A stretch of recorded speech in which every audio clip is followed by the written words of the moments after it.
sure that we celebrated Women's History Month and that we made it unique to our culture. So once again, put your hands together for our African queens. My name is Darren Parker. I'm the chairman of the African American Caucus and honored to serve as your chair.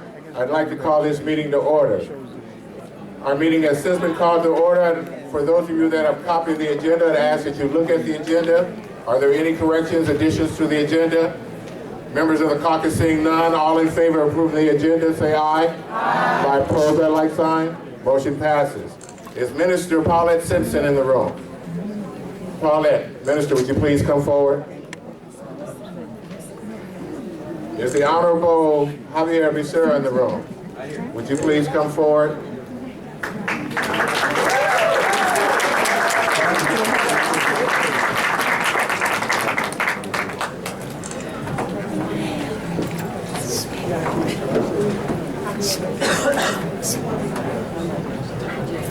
Good evening.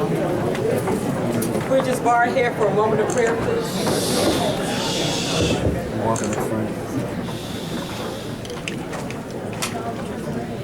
Thank you, Heavenly Father, for all your wonderful blessings. Heavenly Father, we just thank you, oh God, for who you are, Heavenly Father. We ask you, Heavenly Father, to bless everyone at the sound of my voice, individually, Lord, and collectively. Bless every leader here today, Heavenly Father. Let their lives be blessed just for sacrificing for somebody else, Heavenly Father. We thank them, oh God, for the time, the energy, and sacrifice they have made for their communities. We ask you to strengthen every leader here, Heavenly Father. Give them the courage and the wisdom to work together for one purpose, and that's to better the environment that we live in this great U.S. of A. We ask you, oh God, to bless the Black Caucus, Heavenly Father. All of its leadership, give them guidance, give them endurance, give them the strength, Heavenly Father, to stand up for what's right, Heavenly Father. We ask all of these blessings, and we ask you, oh God, that this meeting be on one accord and move smoothly. In Jesus' name I pray, amen. Amen. With that, I'd like to have the Honorable Javier Becerra come up. We're in his district, and we thought it would be appropriate and an honor that he would come and do our welcome. Thank you very much. And I must also say to your vice chair, who's a constituent, thank you very much as well. Welcome to Los Angeles. How many of you are not from LA? How many of you want to be from LA? Well, we're happy you're here. And we hope you leave a little bit of money here while you're having a good time. It is important for our economy. It is important for all of our brothers and sisters who have to be working that we do what we can to help each other. Let me bring you greetings from my colleagues in Washington, D.C. Those of us who are in Congress are probably the ones that you see the least of all those elected officials. But right now, I would probably tell you we have to work the hardest because we're the ones that are having to fight off a crowd that knows nothing better than to shut down. Shut down government for 16 days and put 800,000 American workers out of work. Shut down just this week. If you heard Darrell Issa in committee try to shut down Democrats, our ranking member, Elijah Cummings, fought hard to make it clear that in this place that we call U.S. of A., the Constitution rules, and we have a voice. So we're going to fight to make sure that come November, people understand that we're not about shutdown. We're about building America. And it is great that you are here. In Washington, D.C., the Congressional Black Caucus is known as the conscience of the Congress. Here, here. I think I can say with pride as a Californian that in California, the African American community is the backbone of progressive politics. And so I thank you for being here. I hope you fight hard. I see all the different candidates that are out there, some great elected leaders who are sitting in the room. And I hope what you understand is the better days are still to come. That's right. We have a lot of folks to put to work. We have a lot of good people to put in office. And we have to prove that America still is going to give a dream to a lot of great people. This is an anniversary of a very important March 7th. It was a bloody Sunday some 5 decades ago when people just tried to march across a bridge. What we got to prove is that come November, we are ready to march. To prove that what was done 50 years ago was for the right reasons. Work hard, prove you're Democrats, but once again, prove that you are the backbone of progressive politics here in California. Thank you very much.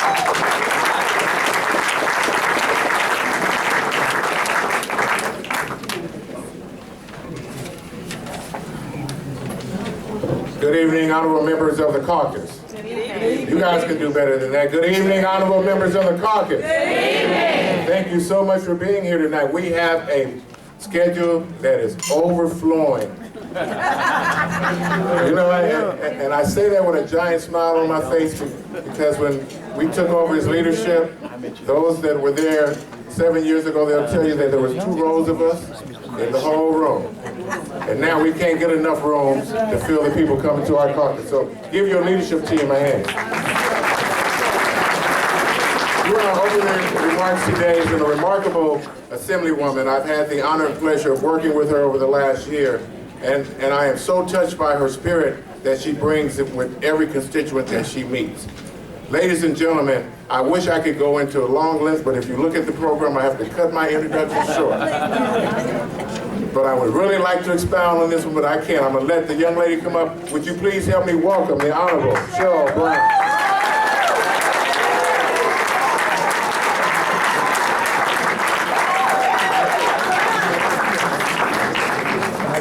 Thank you, staff. You know, we're looking at a wonderful opening. Can you hear me? Please. Okay, we're looking at the wonderful opening that we had, and I just want to talk a little bit past that and say for 400 years, tombs disguised as ships sailed from Europe to the west coast of Africa, picked up, packed up, and transported millions of men, women, and children to the New World and forced them into chattel slavery. History records that on those slave ships, our ancestors were forced to lie shoulder to shoulder, shackled in the damp holes of those floating graves, more like cargo than human beings. And now we fast forward. We fast forward to the Underground Railroad that many of us and many of our ancestors came over with. And then we fast forward even more and look at the state of California and look at our legislature and look at the California Legislative Black Caucus. In order to do that, I have to tell you a little bit about what the Black Caucus has done this year. And I was talking with someone and they reminded me, I said, is that all we've done? They said, we've only been doing this for 3 months. How much more could we do? So I just want to tell you a little bit by way of the caucus. We've been working on the issue of our drought in the state of California, and we passed legislation for that. We've been working on developing candidates, and we have candidates that we have endorsed. Those endorsed candidates went through a process, and that's Autumn Burke, Jeff Cooper, Mike Gibson, Tony Thurman, and Teresa Cox. Those are the endorsed candidates for the caucus this year. Let's give it up.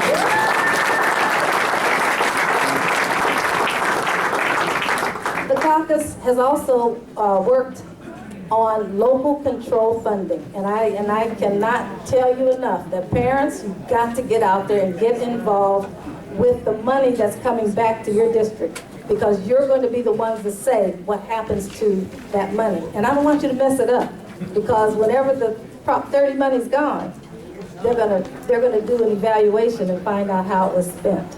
So if you know it now, then you'll do it. The caucus also provided $70,000 in youth scholarships in the last session. We had a youth leadership program that we put on at Dominguez Hills. We had a breakfast recently for Women's History Month, and we honored Mrs. Washington and Renetta Samiro from the LA Dodgers. Simrel, thank you.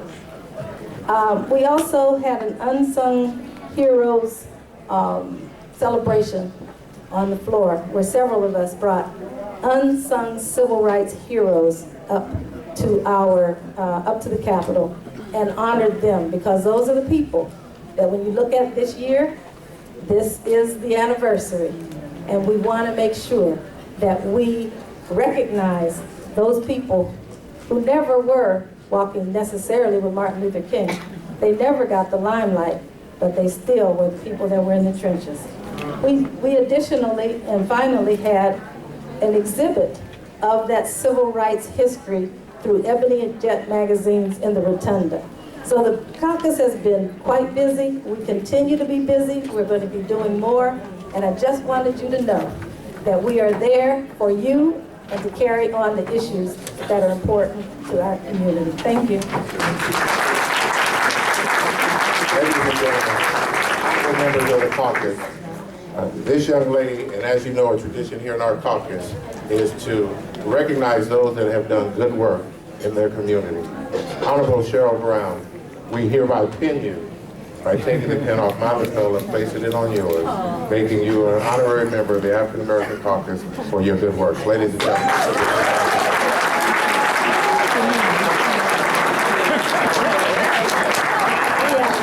In the whole state.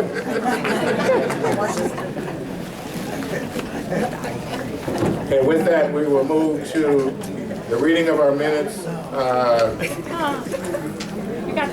Marlon McWilson. Right there. Right there. Right there.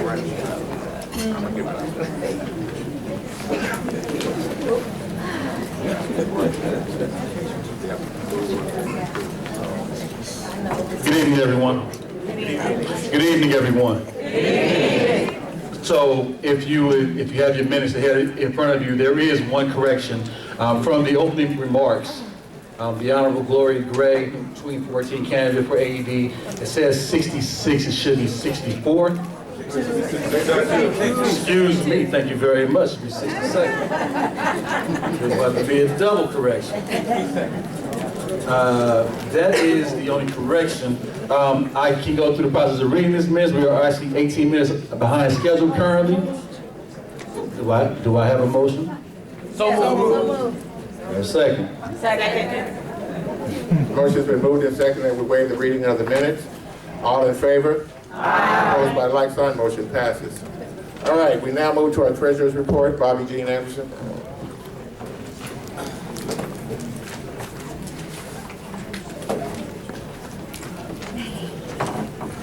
Thank you, Mr. Chair. And welcome, everybody. We have a room full of people here tonight, and thank you for attending our caucus. Our beginning balance as of March 4th, 2014, $1,593.33. Deposits from online contributions or donations, $1,250. Payments out, $1,015.50. Current balance, $1,827.83. And Mr. Chair, I move that we adopt the treasurer's report. There's been a motion to approve the treasurer's report. Is there a second?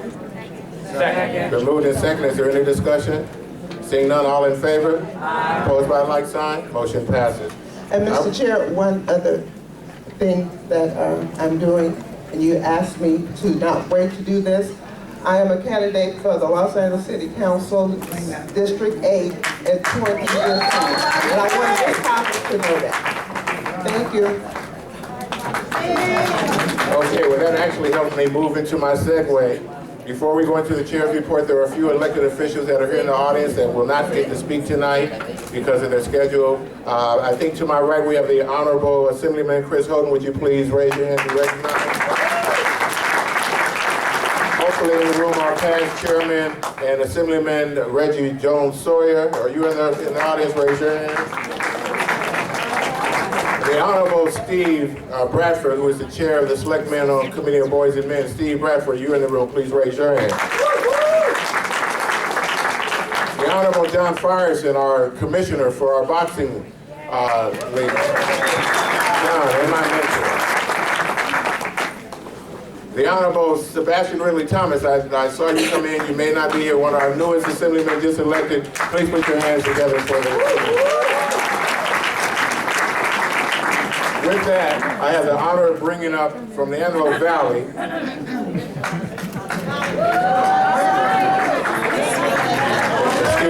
Excuse me. Wow! Honorable Holly Mitchell is in our audience. We love seeing you, everybody. Thank you, Senator. As a matter of fact, I'm getting the little nudges from up front. There are so many people in this room that look like me that I may not see you sitting in the 4th or 5th row. Plus, I should have my glasses on, and I don't have either. The Honorable Senator, we love her. I'm glad that she stood up to be recognized. There are other electeds in the room. If I don't have your name, please hand your name to Courtney Driver at the end of the table, or stand up where I can see that. Excuse me? Oh, I'm sorry. I'm sorry. I feel like I was just at home. I'm just with my daughters. I'm sorry. Right. There are some electeds that will be on the program, so I'm not going to just introduce them because they are on our agenda. So if you're on the agenda, you don't need to stand. If you are not on our agenda, then those that are not speaking, I'd like to recognize our good supervisor sitting here, London Bree. Would you please stand up and be recognized? The Honorable Chris Brown from the city of Hawthorne. Cousin, where are you? Thank you. The Honorable Mike Gibson from the city of Carson. I think I might have slept with him. I think he's on the speakers panel. Okay, with that, we're going to bring up my good bishop from the Antelope Valley, the senior pastor of Livingstone Cathedral of Worship, Bishop Henry Hearns. Accompanying the bishop will be Gwen Cole and her husband Richard for a special presentation.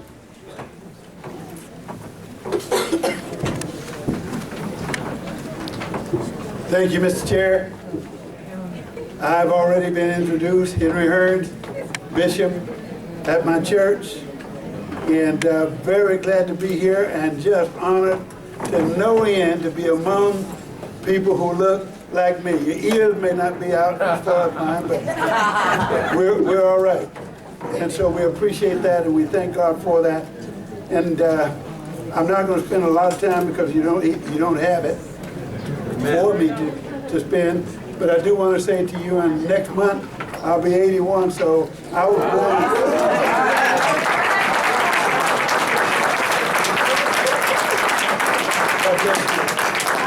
I said that for a reason because I was born and raised in Mississippi. So I know all about the stuff. Okay, and we'll leave that go. We came tonight. There's a lot of men and women who run for office. There's a lot of men and women who bring forth a good word from their lips, and that's as far as it gets. Because we put them in office and then they forget about those that look like them. But we have a chair for this committee who is not a man of talk, but a man who does what he says, and then he says it. All right now. And we're very pleased. He is also one of the deacons at my church. I'm very pleased with that. And I am the former mayor of the city of Lancaster. In fact, I'm mayor emeritus. And this brother was the one who led my campaign over and over for 18 years that I was on the city council.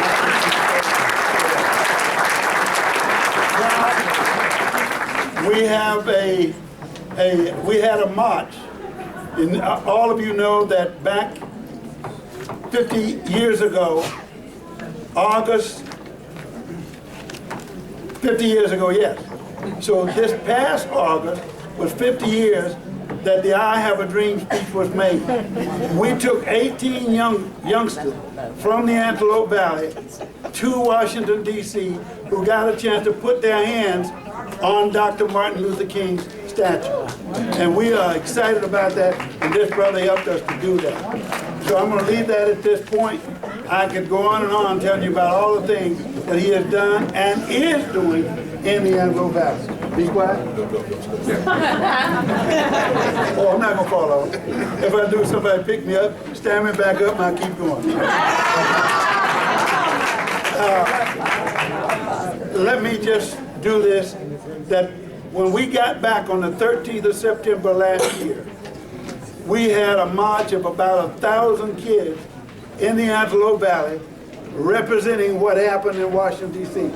Again, to look out, go out, state where we were going to be, what we were going to do. Here's this guy again, steps up, not paper, but his feet on the ground, helping me to cite the place where we were going to do what we needed to do with those 1,000 kids that we had out of the various school system there in the Antelope Valley. So I'm going to quit right here. Ms. Gwynn is going to read a statement from somebody that you want to hear about. Gwynn, go ahead. Bishop always does this to me. Good evening. I'm going to be very quick. We have a service award we would like to recognize, and it says congratulations on receiving this award, and thank you for helping to address our most pressing need in your community and our country. In my speech, I stated that we need a new era of responsibility.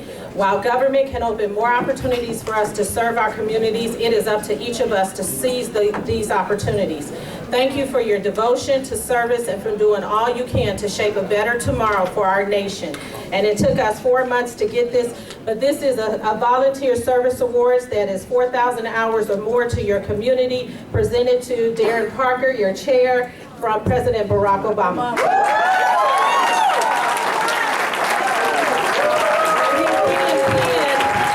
You can look at the pin on the internet. He's being pinned with the 4,000 service hours.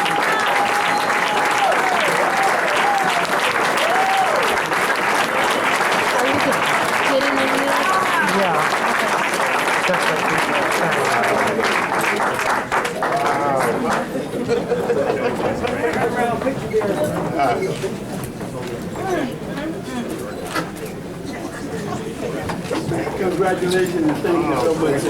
And he's my brother, and we fight all the time. There you go. There we do.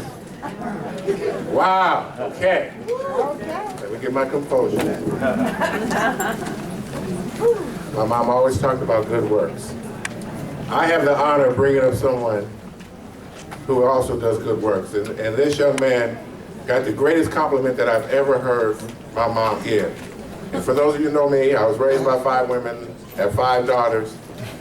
But what she said about this young man, I aspire to be. She said he is one person that went to Sacramento, but always kept looking back and pulling up others behind him. Ladies and gentlemen, I can go on for hours. I need you to help me welcome the great and honorable Isadora Hall.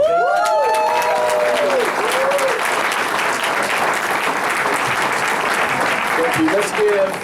Let's give our chairman a round of applause for doing a great job with the African American Caucus, President Darren W.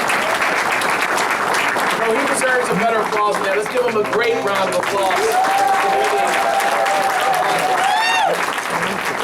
And certainly, as this individual was mentioned earlier, it was Darren who supported the Legislative Black Caucus in electing the most members ever elected to the Legislative Black Caucus at one time under the leadership of our chairperson, Senator Holly Mitchell. Let's give our chairwoman another. Where's she again? Stand up, Holly. We get to see you. She's the only African American woman in Senate.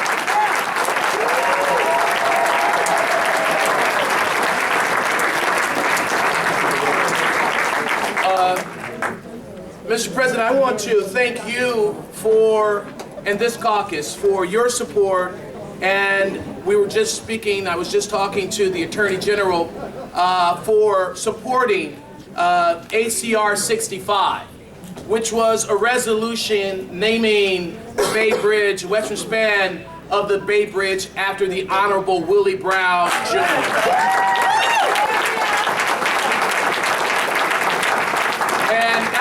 Is here, and she came to me and she said, Isadore, the NAACP wants to do something special, and we want to name the bridge after the Honorable Willie Brown. And I said, without hesitation, let's get it done. But I gotta tell you, we had to fight and fight and fight in the legislature to get it done, but we were able to get it done with bipartisan support, and today there's signs all over that bridge named after Willie L. Brown, which is the first, absolutely. It is the first structure, the California structure, named after an African American in the state of California. Yeah. Willie L. Brown, Jr. And so we want to thank you for your leadership, Darren, in supporting that cause. We have yet another cause.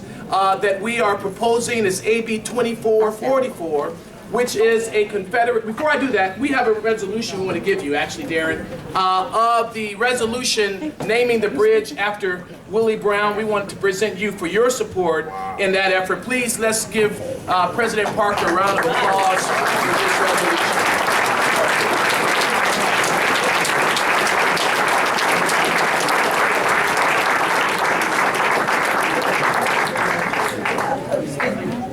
Sir, I think I should be in that photo. Yes, Come on up, come on up.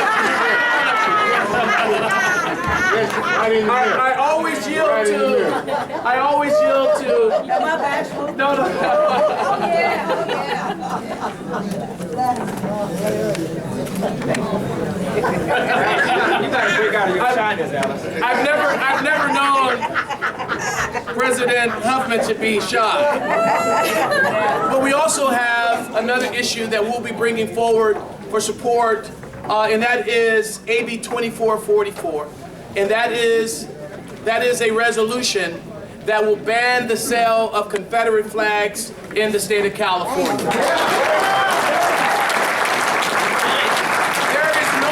There's no reason why you should go to the capital, the state of California, go down to the store and find Confederate flags, Confederate money being sold on the premises of the state of California. So we'll be bringing forward a resolution banning Confederate flags that incite hate, that incite all the things that take us back 50, 60, 70 years in the state of California, and I'll be looking forward to your support. We have our staff here with letters that they're circulating asking you to please sign on to ban, and I know that Attorney General will be right there with us. The NAACP has already signed up as a sponsor, but we need your help to say that such things as that reminds us of the hate, discrimination that African Americans have endured for years and years and years is not tolerated in the state of California.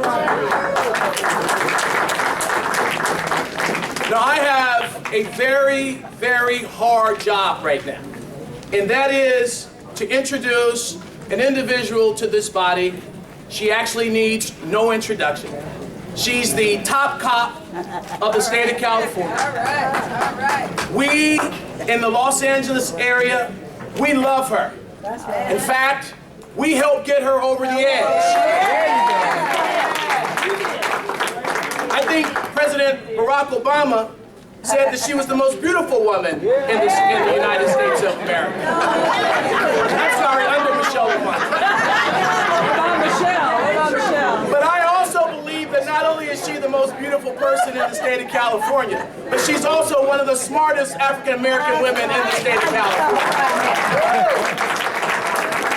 She stood up against mortgage bankers and said you will not rape the community of California by these crazy mortgage deals. We will fight and we will make sure that you refund these individuals their money, and they did it. She filed suit against them and she won all by herself.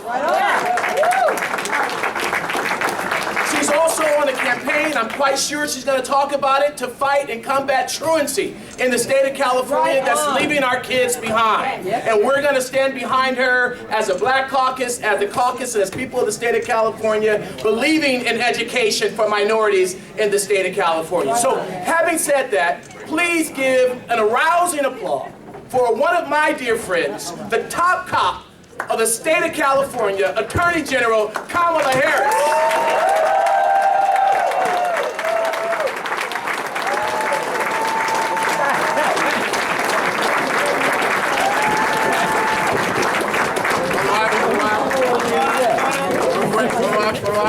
Did you get it ready? Thank you. Go ahead.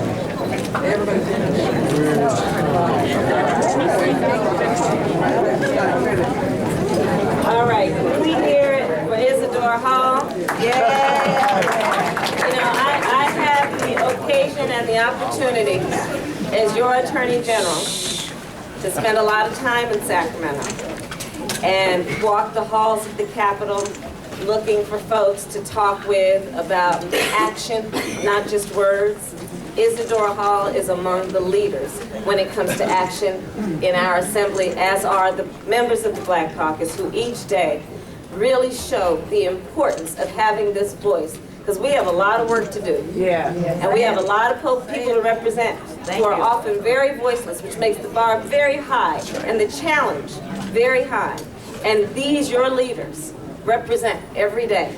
And they do it without question. They do it without expectation of award or reward, and we should all be very proud of them. So let's hear it for the caucus.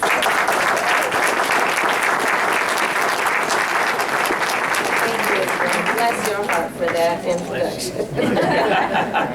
So I just want to talk about a couple of things really quickly. First of all, I want to thank Darren Parker for his incredible leadership and for being so supportive of me and our agenda. You have been a true leader, and you just keep holding it down, brother. You just keep holding it down, and you're doing it well. So thank you for that, and all the members of our leadership.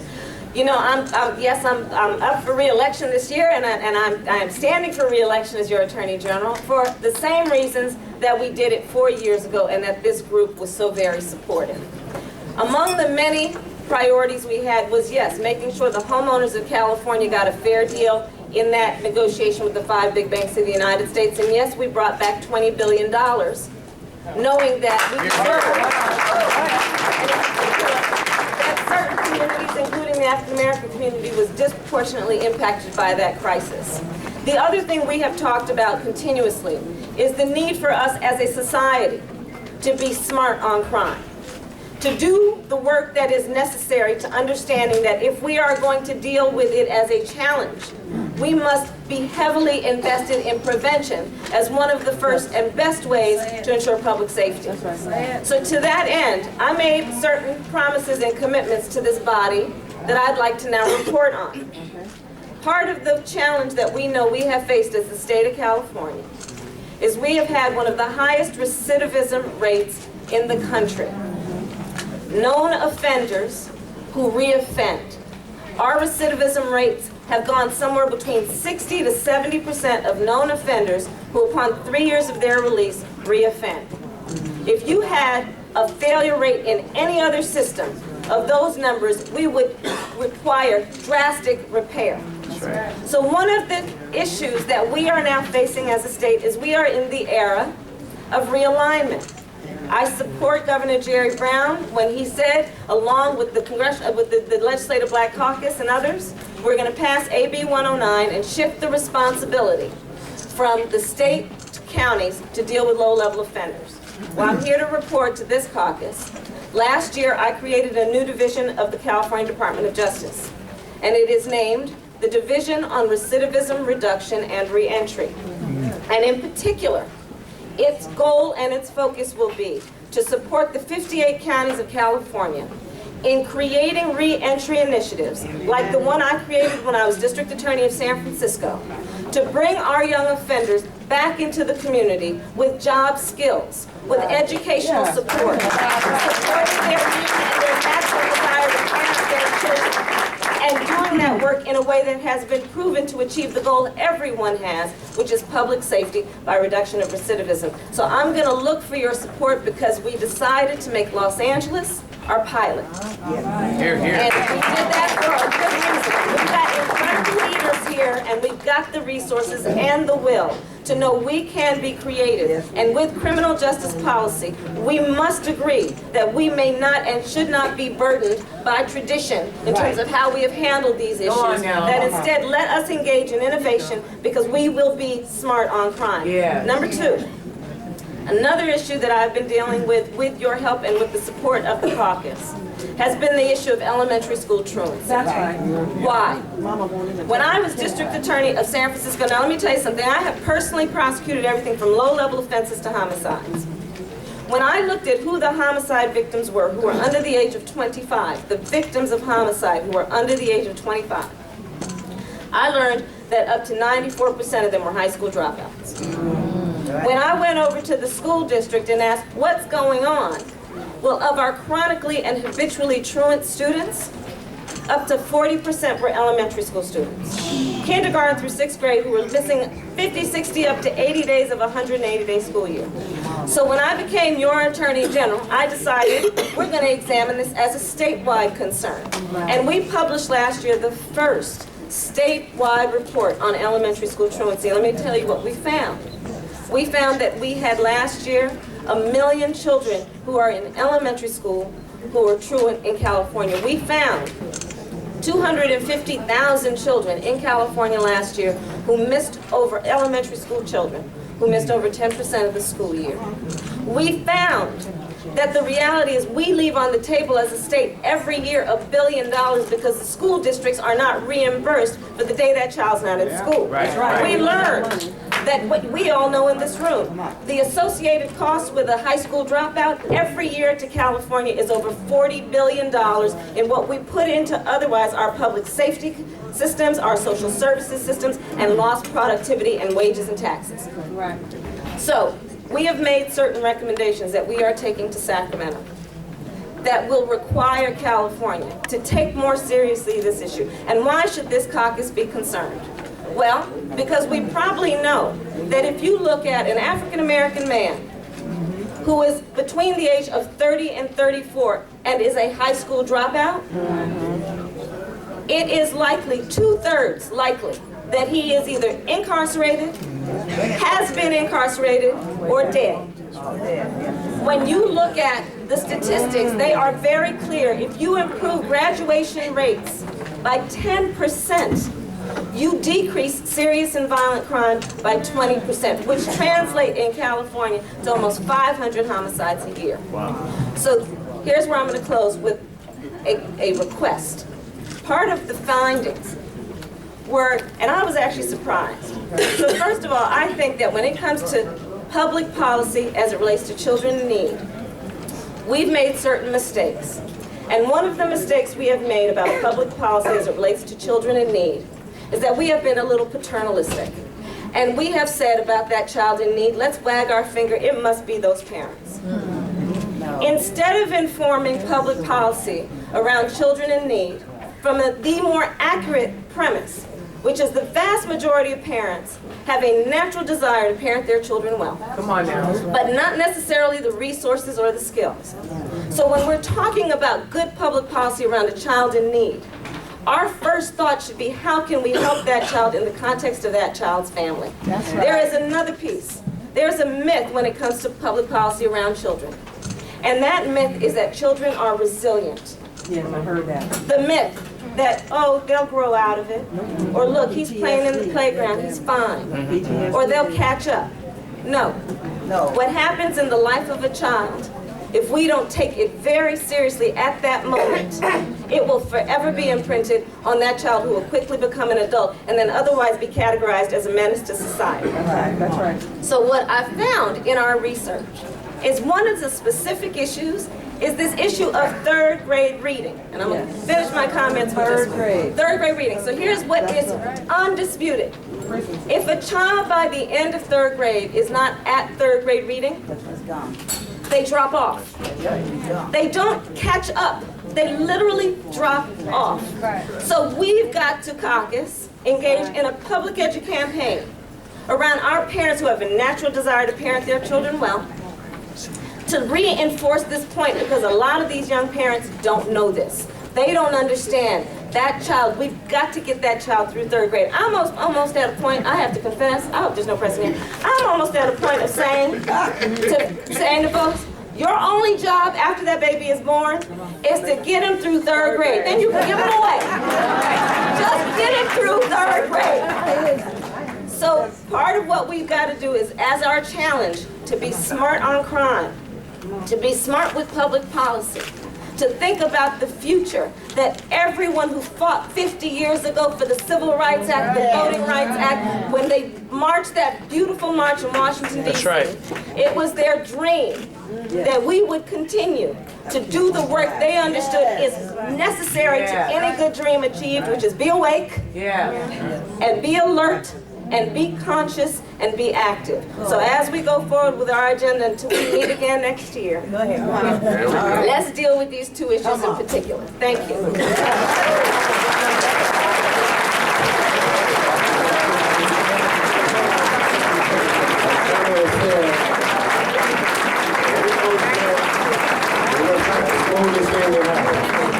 And I subsequently went to the women's caucus. I went to the women's caucus to make up. And then I was honored to be a part of that leadership team at her campaign headquarters in LA. But what I wanted to do, and what needs to be done, is for me to take the bear from my lapel pin in front of her caucus and present her with her bear.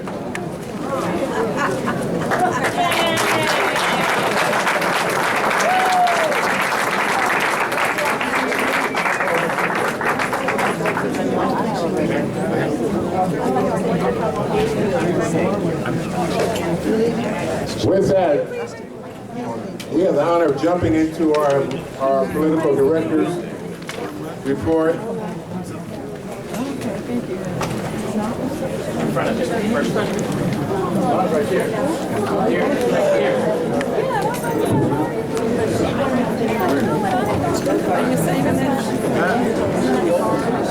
Excellent. We have other electeds in here. We want to mention again the Honorable Reggie Jones Sawyer, who wasn't in the room when I first introduced him, our past chairman and assemblyman. We want to introduce the chairman of the Board of Equalization, the Honorable Jerome Horton. Please raise your hand.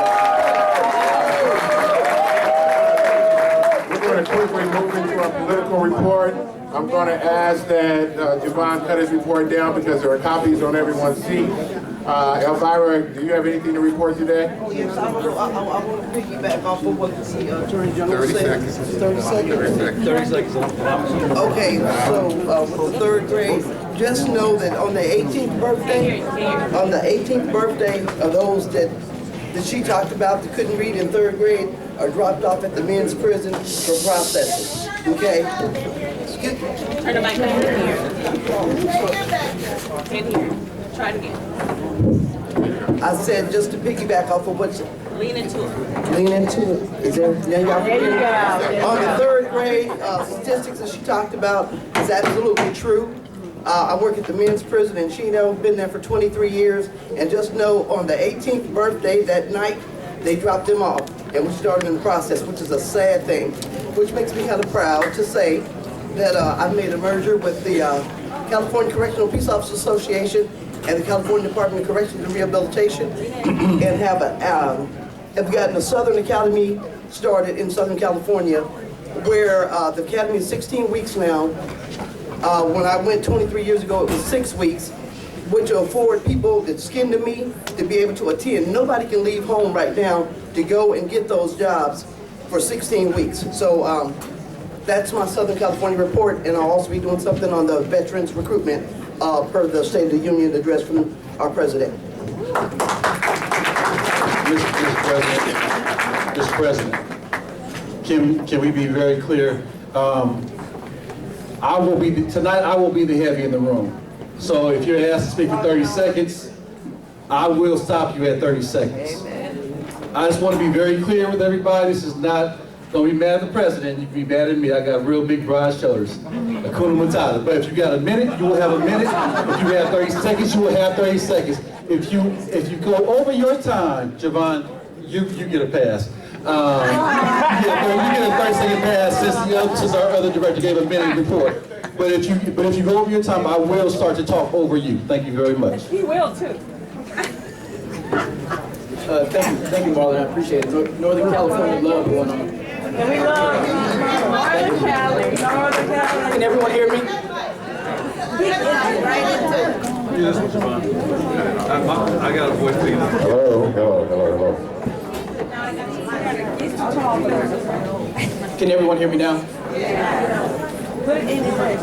Thank you, Mr. Chair, members of the caucus. I just want to say that I am as well pleased to hear someone from the public safety community talking about the need for education. I think for far too long there's been an oversight, especially when you talk about black and brown kids in the state, low-income kids in the state, and the correlation between the poor educational outcomes, how it affects the economy, how business is then affected, and then as business is affected poorly, then labor ultimately suffers as well. And so one of the things I'm looking to do in my new role is actually figure out how do we work closer with business, how do we work closer with labor, how do we work closer with those in public safety to ensure that we're actually working collectively to create a better educational system for our kids in the state.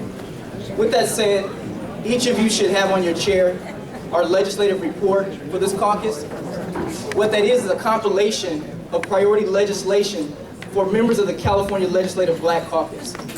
With that said, we are asking each and every one of you to send letters of support in to the legislature to support your caucus members, because far too often they're out there on the front lines fighting on behalf of all of us.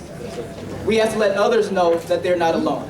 So with that, I'm getting the hook, I'm getting the nudge by Marlon. So if you do not know who to contact in order to support this legislation, please contact me. My contact information is in the report.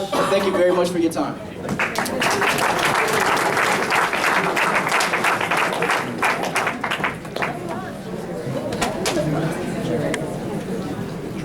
This young man is doing great things. You look for the website and on our Facebook, the caucus members on the move. We try to highlight our caucus members and what they're doing throughout the state. Just walking in, and I introduced him earlier, the Honorable Sebastian Ridley Thomas, one of our newest assemblymen. I have the honor of being a liaison for his office as well. I'm proud to work for him. He's an exciting young man doing great things out there. He has big shoes to fill. All right, let me see. Are there any other electeds that I need that are not on the agenda? If you're in the audience and I haven't seen you, please let Courtney know that you're here. With that, we're going to...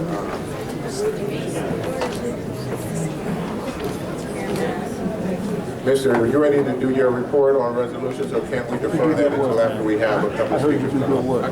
Okay, what we're going to do... I'm sorry? That's okay.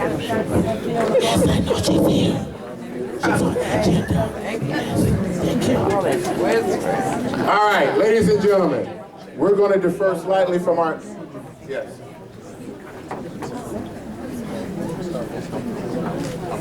We're going to move slightly from our reports. I'd ask that you entertain a motion that we move our reports back after the next two speakers because of their schedule. Is there a motion? So moved. Is there a second? Second. Is there any discussion? Seeing none, all in favor? Those not like sign, motion passes. With that, I was looking for his chairman director. Is Chairman Director LA County Party here? Mr. Bauman, are you here? That might help. Eric, be ready for you like you asked for. Okay. I love great staff. I love great staff, and he's actually right. And that's what it says on the schedule. So what we're going to do is we're going to defer, since we already have the motion. Ladies and gentlemen, in our room tonight are the two leaders of the state, and I say that not that they were able to achieve this by themselves, but collectively under their leadership, we have a supermajority. We have budgets passed on time. So it was an honor when I got the request from these two individuals to be here. The first young man that I'm going to introduce, we go back years and years and years. He's pinned me, I pinned him, and now I work for him. But I work for him because he gets things done, and he did not forget where he came from.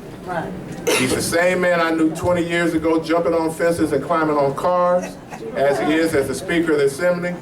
Ladies and gentlemen, will you please help me welcome the Honorable John A. Perez.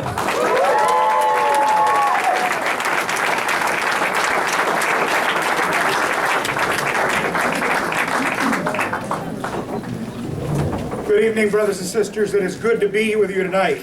It is an interesting time for us as a state, and I'm a little reflective because this is my 5th convention as Speaker of the Assembly, but it's my 20th convention as a delegate. And it's my last convention as Speaker. As Speaker. You can't get rid of me that easily. You cannot get rid of me that easily. But it's my last convention as Speaker, and it makes me be a little reflective about the work that my friends and colleagues and I have been able to get done. And it's both. It's my colleagues in the legislature, and it's all of you who have helped make it possible. But when you look around the room and see the work that Cheryl Brown and Steve Bradford and Ezra Hall and Tony Atkins and Dr. Weber and Mr. Holden and I have been able to do together, it is because of what you've made possible for us. We have moved from a decade of double-digit deficits to a period where we actually have reserves and ability to reinvest in our communities and the future that we believe in. And it is important for us to remember the struggles that we've gone through. When I came to you conventions ago as speaker, we were in the midst of a fight with then Governor Schwarzenegger, where he thought that the only way to get us out of economic crisis was to create financial devastation for folks in our communities. To slash and burn programs that were necessary for people in the moment of their greatest needs as the state was dealing with the worst economic crisis since the Great Depression.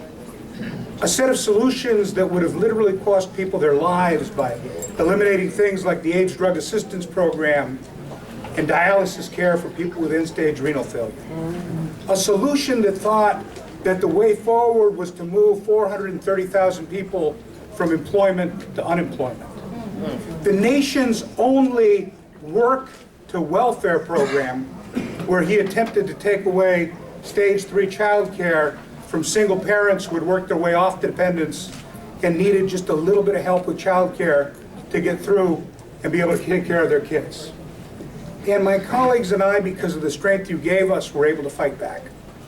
And to protect 400,000 of those jobs, we passed a budget that would protect that child care program, but in a moment of absolute callousness, the Governor, Schwarzenegger, cut it unilaterally. So we in the Assembly got together and we cut our own operating budgets and partnered with first 5 commissions around the state and protected that child care for over 50,000 families. Thank you.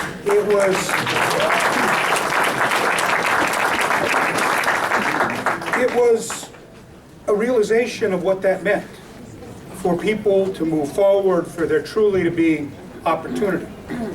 Now, you compare that to where we are now. We're able to reinvest. Where last year alone we increased our K-12 funding by $2.1 billion, our higher ed funding by over $450 million, and invested in a middle-class scholarship to make college affordable, but also to make California colleges competitive. Because we're losing too many black and brown kids to out-of-state schools that are able to recruit them and put together financial aid packages that we don't do anymore because we're not allowed to under constitutional changes that the voters imposed on us. And so we had to figure out every tool we had to make it more possible for kids from our communities to actually go through our public universities so that they can come back to our communities and be part of the future that we know we need to have together. And that's really an interesting thing to reflect on, especially this week. Because last week, President Obama hosted My Brother's Keeper, the program to look at the crises and issues affecting young men of color throughout this country. But it was modeled on something we did here first. It was modeled actually on something that we did in the Assembly first by creating the Select Committee on Boys and Men of Color, which my colleague, Mr. Bradford, now chairs, and he was there representing us at the White House last week.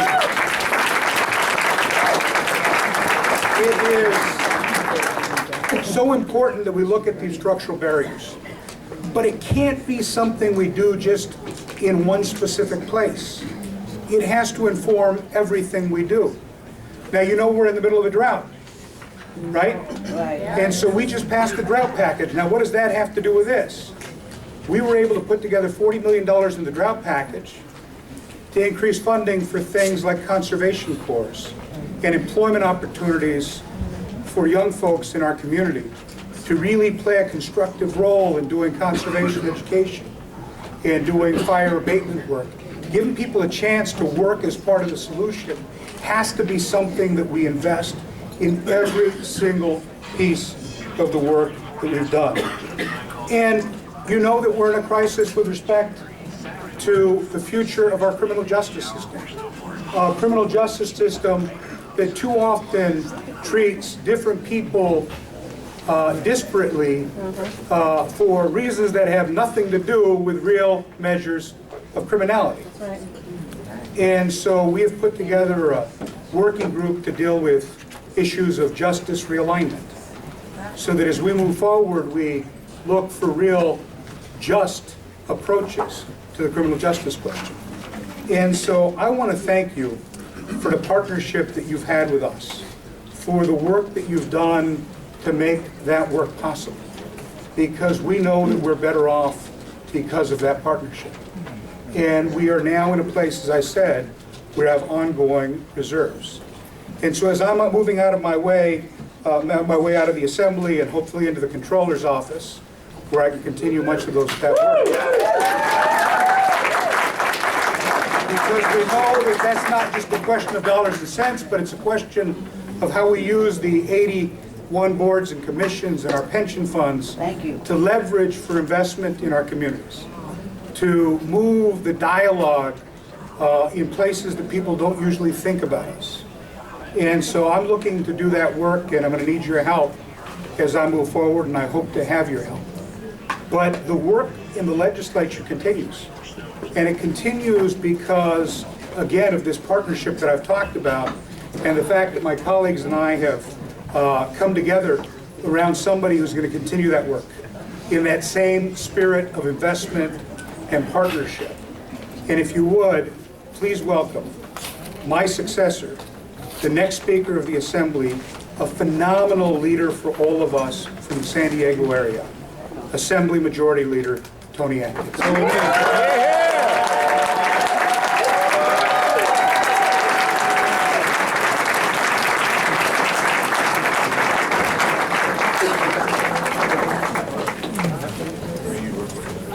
You in the middle.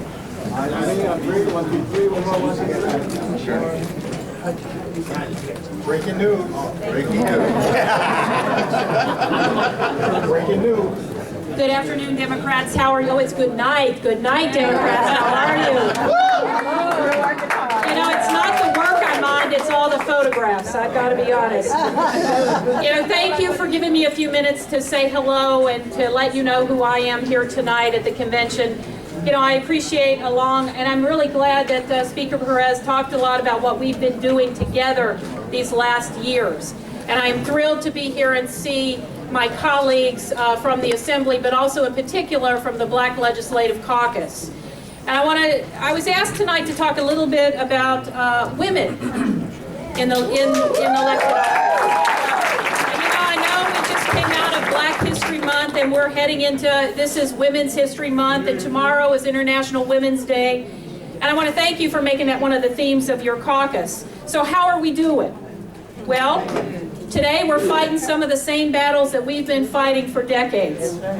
And you know, we've gotten a little bit of support. We have a president that his first act was to sign the Lilly Ledbetter Pay Act. And we have a president that has supported the Affordable Care Act, which has banned insurance companies from charging women more than they charge men. And in particular, we still have some legal challenges there when you see that we still have to fight under that coverage to make sure that contraception and other reproductive health care is actually covered under the Affordable Care Act, something that matters to our communities. We see that women have made strides in the military. Those are good things. But women still are paid 77 cents on the dollar as compared to men. And as we look across the country, we see that except for California, reproductive freedom is being eroded for women and girls. And so talk about the legislature for a little bit. You know, since 1850, when California became a state, we have had thousands and thousands of legislators. How many do you think have been women? 2. Well, a little more than 2. But not much more when you look at it. 136 women. 136 women in the California legislature. Okay, thank you. We've gone from 31% in 2006 to 25%. That's not enough. You know, even the lottery says you gotta play to win. And so what I'm going to say tonight, and we only have 3 African American women between the Senate and the Assembly. Tragic. 3. Thank you for sending Dr. Weber from San Diego. Yeah. So let me tell you what I want you to do. Look around this weekend. Look around, and you see women. Ask them to run, because women's studies have shown wait to be asked. And for those of you women in the room, don't wait to be asked. It's your turn. In the next 4 years, we are going to lose women. I need you to be thinking about it. Please join us. Please join us. I look forward to working with you. I look forward to talking to you throughout the weekend. Please pull me aside, tell me who you are, and let's continue to do this work together. Thank you so much.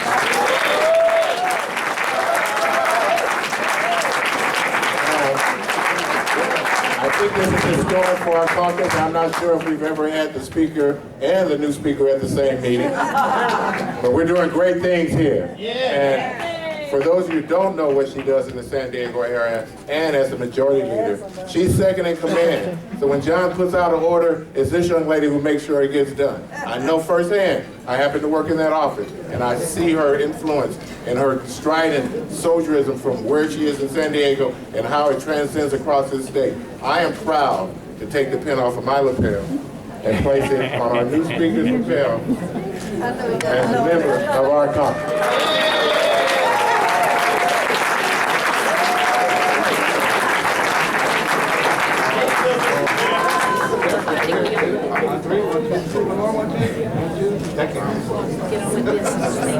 All right, with that we have Chairman Director Bauman in the house, as well as our keynote speaker, LaFonza. Are you in the house?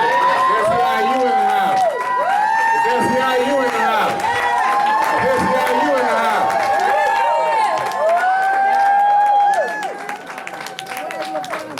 Okay, I don't see LaFonza.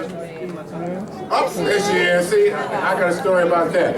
So, we're going to have 2 minutes and then 5 minutes.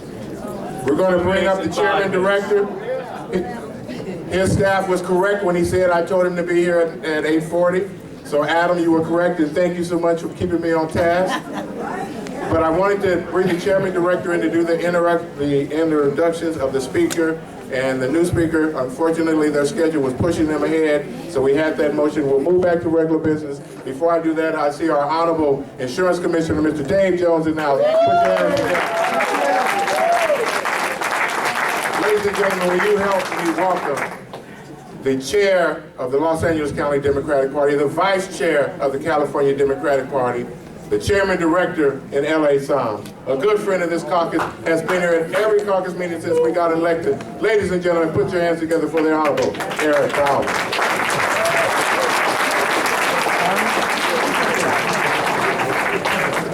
Oh my God. Brief, he says. What does brief mean? Brief. 2 minutes. 2 minutes. 2 minutes. Oh, 2 minutes. All right, I can live with it. I can live with it. Can you guys hear me in the back of the room? Keep your hands off the mic. And you guys can't hear me in the back of the room?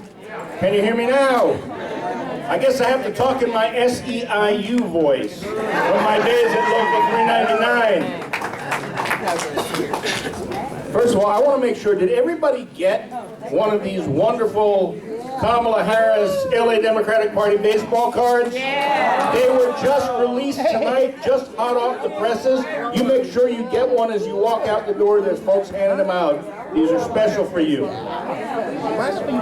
So guys and gals, 2014 is not 2012. The spirit to move our voters from their couches to their polling places depends on us. We don't have a president at the top of the ticket to get people all excited. We have us. We have each and every one of us, and the issues that we care about and the issues that we believe in. We've got a different watch. It is our job to fill people with the Spirit. It is our job to say there's a difference between Democrats holding office and Republicans holding office. There is a difference qualitatively in what we do for people's lives and who we care about and what we focus on and what's important and how we work to make people's lives better. I know you all know that. I know you all do that. I know you all can do that. I know you all will do that. But now, I'm going to pivot because I want to introduce you to a woman who makes life better for people every single day. Who makes life better for people who are working hard, for not much better than minimum wage, who are out taking care of our family, who are out taking care of our brothers and our sisters and our mothers and fathers and grandmas and grandpas. Limited to 22 hours a week, limited to less than $10 an hour, always trying to find a way to say, you don't need that service. Well, I have news for you. My grandma's a lot more important to me than that budget. My grandma's a lot more important to me than some silly policy, some right-wing attitude, some anti-labor point of view. And the person who takes care of my grandmother needs to be somebody who belongs to a union that cares about her. The person who takes care of my grandmother needs to be somebody who's got the training, the experience, and the know-how. And I know one person here in Los Angeles that's making sure that's true, not just for us, but all across the state of California. And that is the president of the United Long-Term Care Workers Union. Oh, sorry about that. United Long-Term Care Workers Union of California, LaFonza Butler, who is honored by the for this exact kind of work. Give her a round of applause. Stand up and give her a round. Give her some more.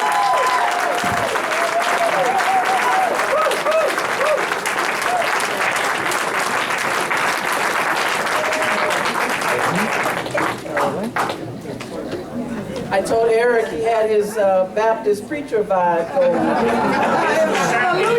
It's the Sabbath for me tonight. Before I get started, I do want to just check and see how much time I have. All right, I got it.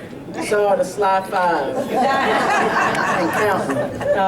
I want to first appreciate Eric for just a generous introduction. I want to join in the congratulations and thankfulness that we all have heard about our leader here, Darren Parker, and the entire leadership of the caucus. But foremost, I want to thank the working men and women who allow me to serve as their president, the members of SEIU United Long-Term Care Workers, who, because of them, I am afforded the opportunity to stand here before you tonight, and I want them to know that I take their trust very seriously, and I'm honored that they give me the privilege of being their voice.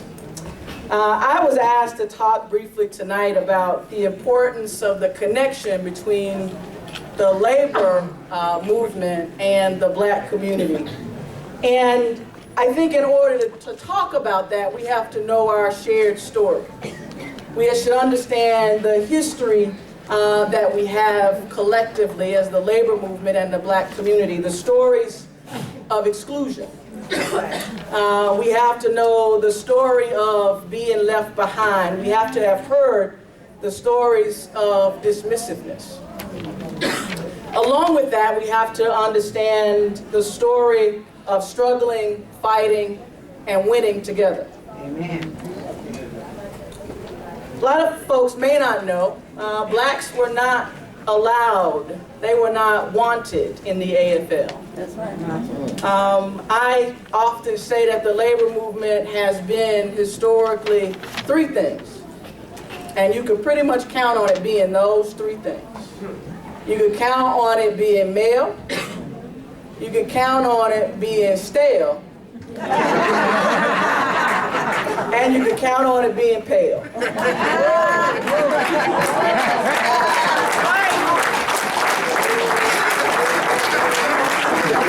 You can always count on it being those 3 things. A. Philip Randolph experienced those 3 guarantees of the labor movement when he again and again petitioned the AFL to allow the sleeping car porters when all they wanted to do was create a brotherhood. You could count on the labor movement being those 3 things when Memphis sanitation workers were fighting for a union and all who would join them was Martin Luther King Jr. and AFSCME. You could count on the labor movement being those 3 things for a very, very long time. But you also could count on the fact that Dr. King died. Dr. King gave his life after leaving a march with Memphis sanitation workers who simply wanted their community to recognize them as they declared that I am a man. So California Black Caucus, it is an honor for me to be a representative of SEIU when Dr. King on March 10th, 1968 gave a speech to SEIU, what is now SEIU Local 1199, when he was organizing to build the March on Washington. He came and spoke to 1199 members as he was standing with them as hospital workers to organize a union. Dr. King in that speech was the first to utter the words, "the other America." There is the young man from North Carolina who wrote a book called The Other America, but it was Dr. King's concept. Dr. King said that there was one America flowing with the milk of prosperity and the honey of equality.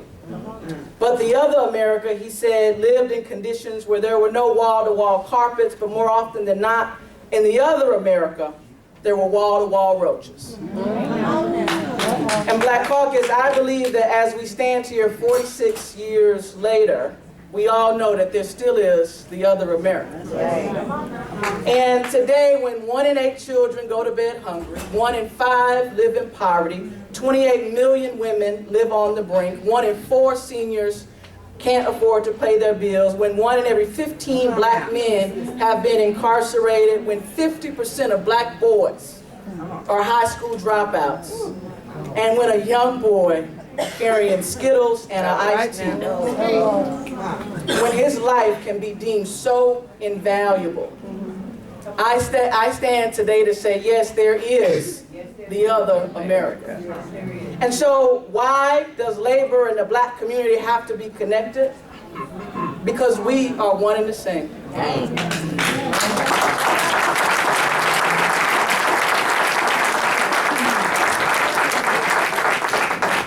And Black Caucus, we still have a nation to change. Thank you so much for the time.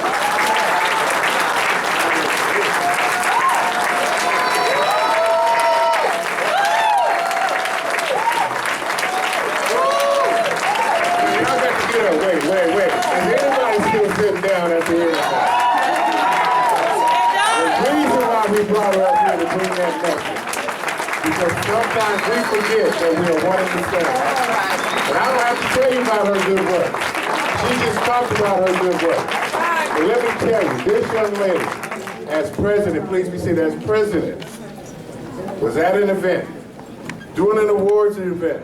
And as most presidents, those in leadership, you can always see us heading toward the stage as soon as things get rolling. So I watched her greet all the dignitaries come in, shake her hands, kiss the babies. They called everybody into the room to come eat. Everybody started heading to the room, but you know you have them stragglers and you want to get the program started on time. The next thing I do is I see Madam President organizing the stragglers. That's real leadership, y'all. That's real leadership right there. Put your hands together. That's real leadership. Never forget it that she is an organizer of the people, and her name was on the marquee. So I am honored and proud to take my lapel pin and put it on her little bitty tiny lapel. How many of those things you got? I know that's right. Making her an honorary member of our caucus. There's no doubt that her leadership has just got started, but we are already reaping the effects of good, great leadership. Ladies and gentlemen, please put your hands together for the Honorable.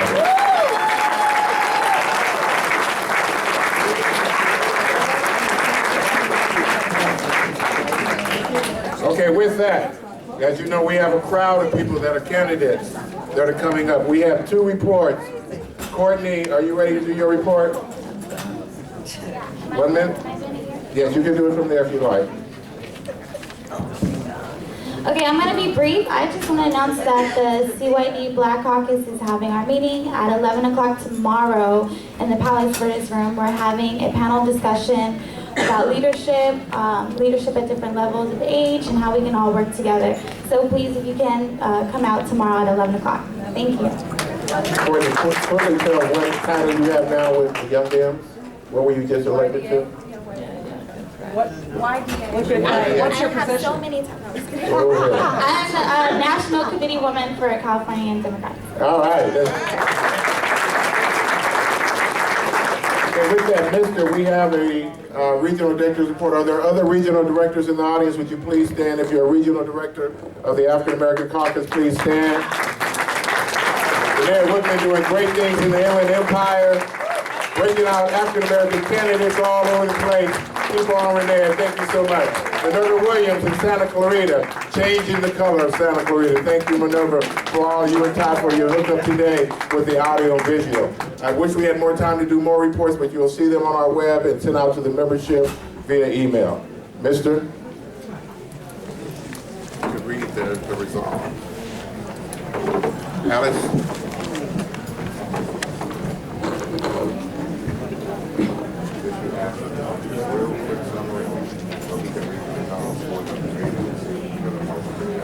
Thank you, Mr. Chairman. Introduce her. She can introduce herself. For those who don't know, this is my mama. It has been my mama for a long time. Even when I didn't know she was my mama, she was sitting in the front row telling me, you're not doing that right, you're not doing that right. Now, hopefully, I do it right all the time. Ladies and gentlemen, the Honorable Alice Huffman, President of California State NAACP. That's right, put your hands together.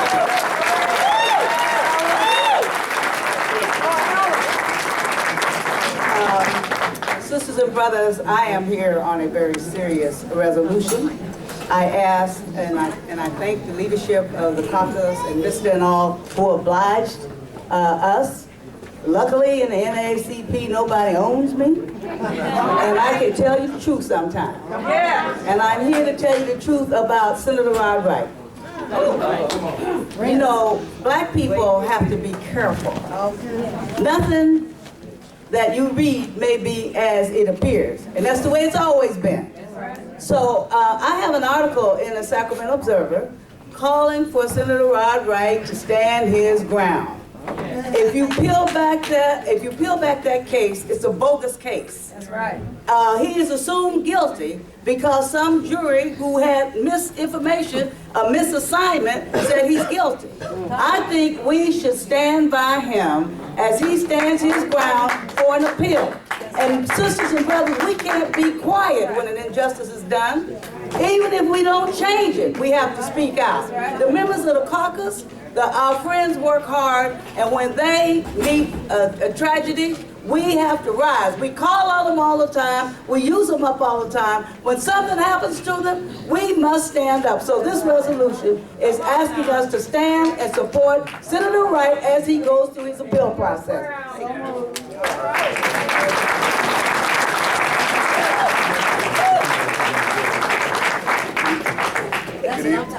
Hello?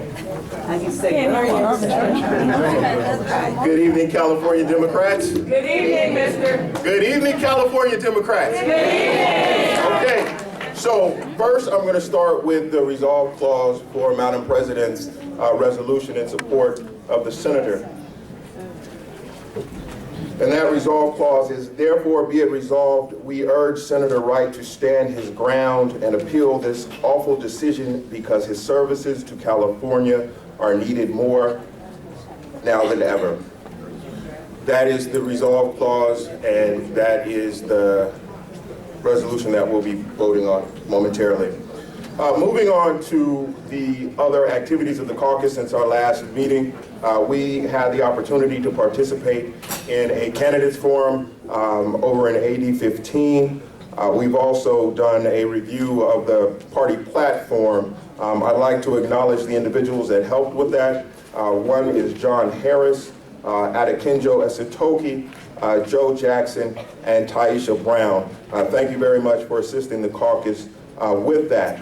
Also, in response to the recent hate crimes at San Jose State University and at the urging of Madam President also, and under the leadership of our great chairman, the Honorable Darren W. Parker, we called on the governor, the state legislature, the California State University system, and the UC system to investigate the treatment or the mistreatment of African American students and underrepresented students system-wide.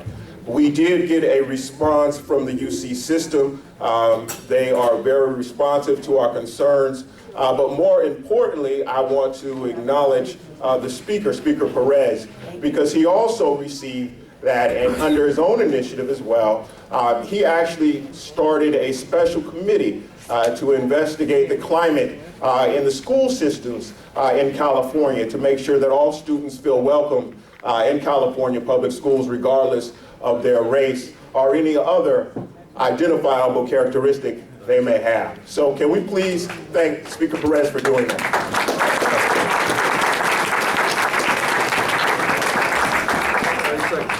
In addition to that, there were several resolutions that the caucus supported. One was to repeal Stand Your Ground laws. Pamela Mays McDonald is the individual who wrote that resolution. It was passed, and in addition to that, she worked to get that into the party platform. So thank you, Pamela. Also, stop and frisk. Stop and frisk too, Mr. Also, we have a situation with Representative Darrell Issa and Elijah Cummings. Yes. We believe that our representatives deserve the respect that their office entitles them to. So we will be working on a resolution under the leadership of the chairman to make sure that California Democrats, whether they're in office or not, know that they have our support. Yes.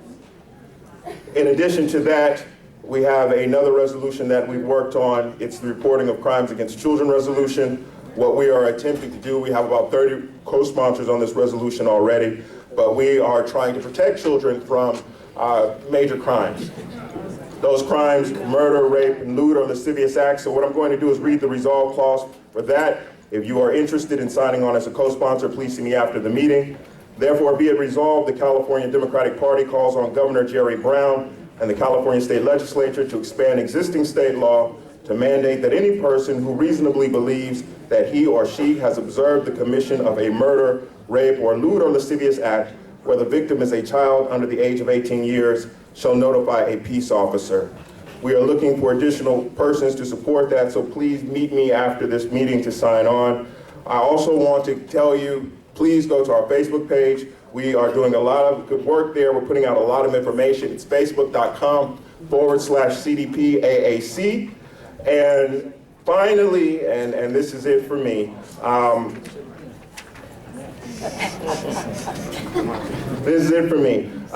also a member of the CDP Finance Committee. We have a program, it's called DIM 2014. Through DIM 2014, what we do is we raise money so California Democrats can fight, and not only fight, but win. It's a monthly sustainable program. You could donate as little as $5 per month, or you could donate as much as you want. I have the remit slips here, so we could also come up and get that. And I would be remiss if I didn't say this. My wife is not here right now, she's resting, but the biggest announcement I have since our last meeting is that my family is expecting another child. Thank you, California Democrats. Mr.'s been doing a great job. He's our legal expert, he's also an attorney. So when in doubt, I always give him a call and have him peruse everything we send out so we're covered by the legal language. I want to recognize real quickly somewhere in the audience. I'm just asking. Yes, ma'am. I'm just going to do this real quick. Okay. I want to recognize, because it's in my hand and I will forget it. Somewhere out there in the third row is a mentor to all of us, the Honorable Percy Pinckney. Are you still out there, Percy? Will you please rise and be recognized? There he is. There he is.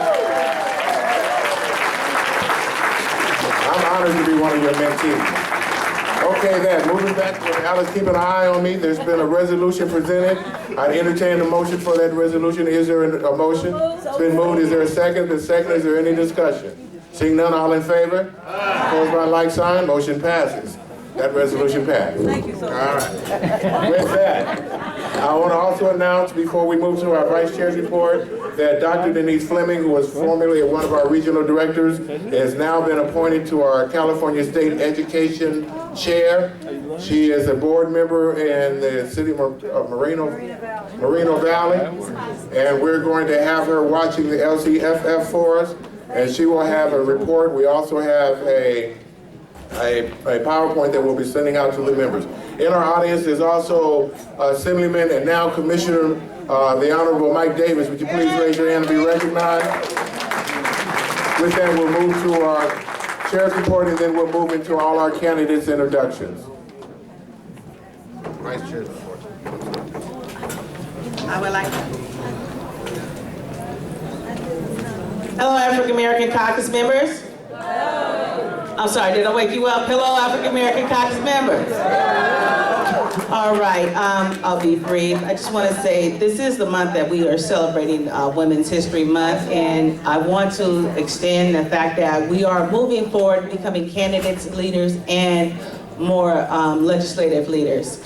So at this moment, I will go ahead and defer my report.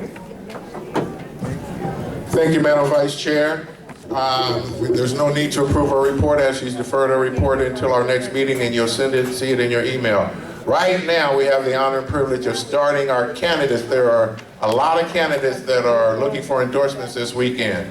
Unfortunately, we don't have time for everyone, and we always do our caucus business first. But in saying all that, I'd like to introduce our first guest speaker tonight. And again, we had put 1 minute as a time limit. I think we're going to try to cut that down because there are so many candidates and our official business went longer.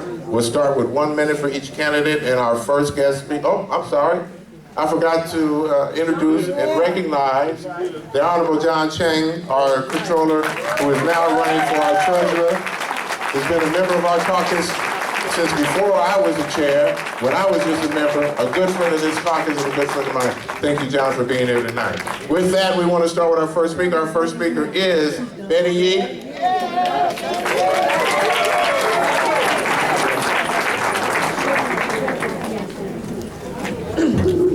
Thank you very much, Mr. Chairman. Good evening, Democrats. It is a pleasure to address you this evening. I am here to first say thank you for all the great support you've given me to serve on the State Board of Equalization.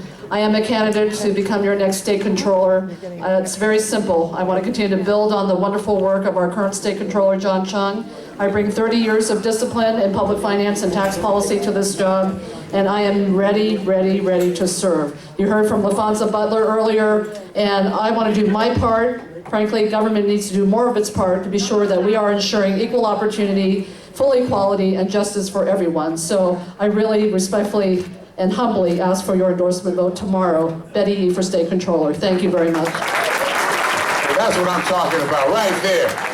Okay, all the candidates that you guys just watched what that young lady did right there, that's why she's been pinned by this caucus before.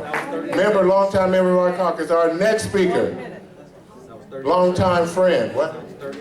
38 seconds. A longtime friend of this caucus, a longtime member of this caucus.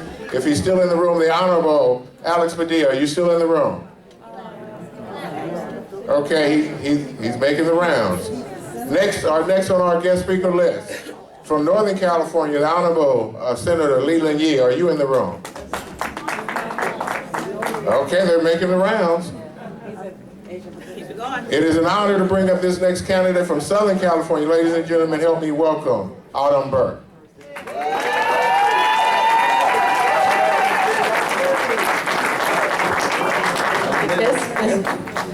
Hello, my name is Autumn Burke, and thank you so much for allowing me this time during your official meeting.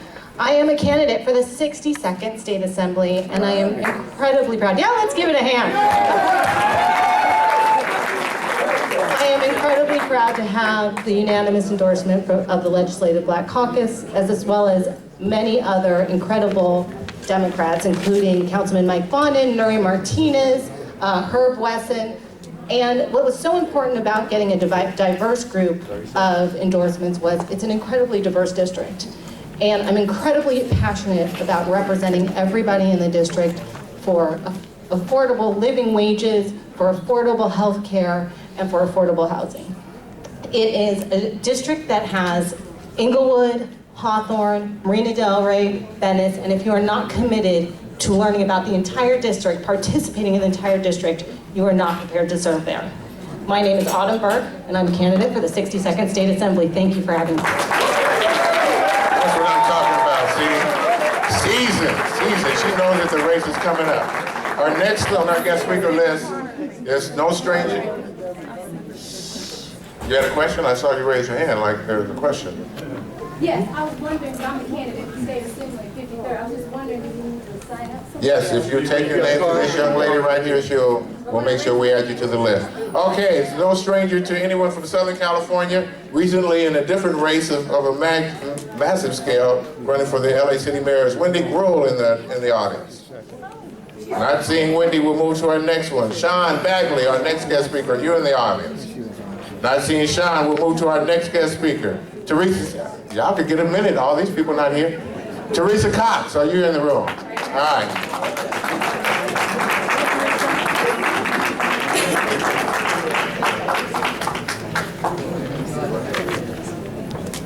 Do you know what time it is? Yeah. It's Democrat time. I'm Teresa Cox. I'm running for California State Assembly, the district that represents the Intels, the Cisco, and the 49er new stadium.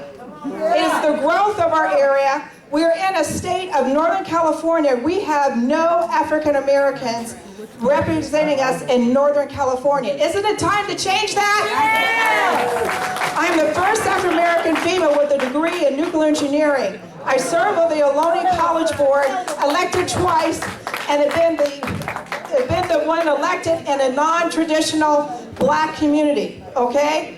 So a lot of Asians have supported the education.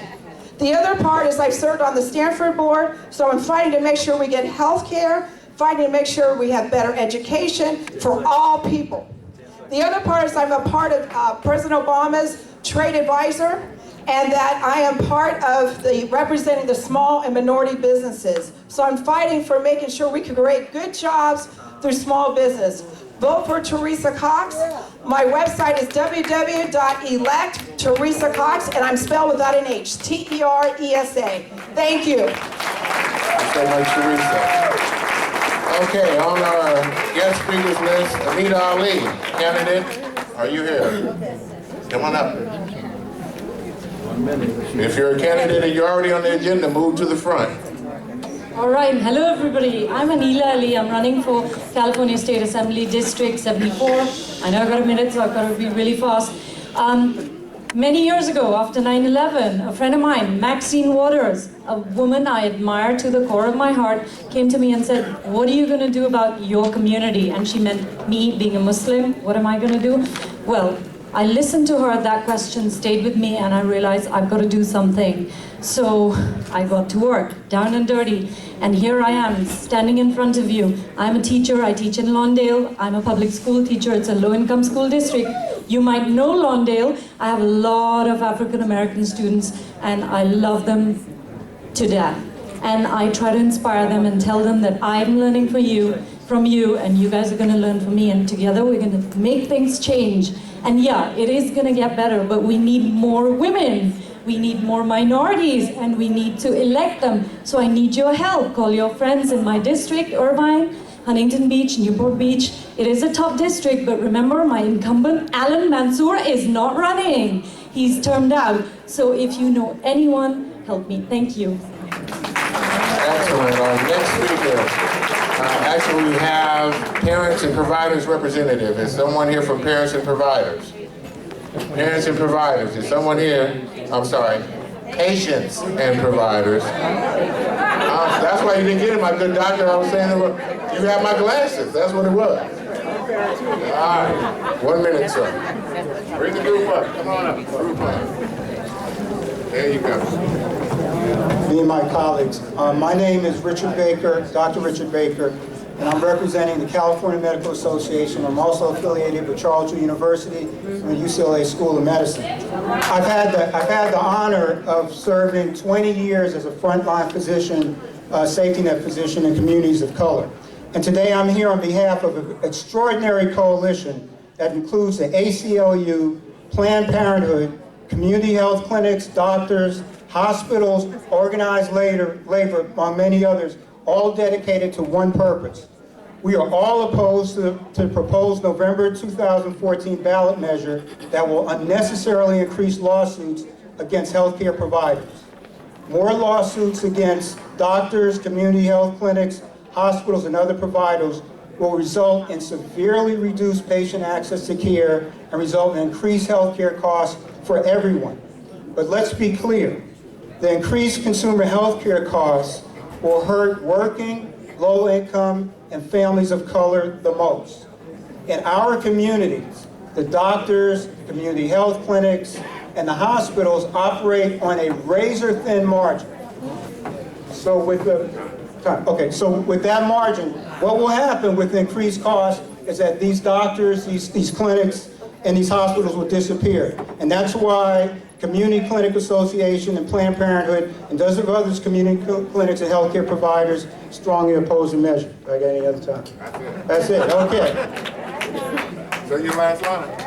My last line. Close the line, there you go. California currently has a system that other states look at as a model system to protect access to care and to control costs. This is absolutely the worst time with the implementation of the ACA to threaten costs and to threaten access to care. Thank you. Thank you so much. We're going to have to see now they're used to the caucus and they can come back and report. Speaking of what the good doctor was talking about, if you haven't got covered or know someone that needs to be covered, Covered California ends March 31st. Make sure that you get people to sign up. Our next speaker, Carrie Conley. Oh, here she is. All right.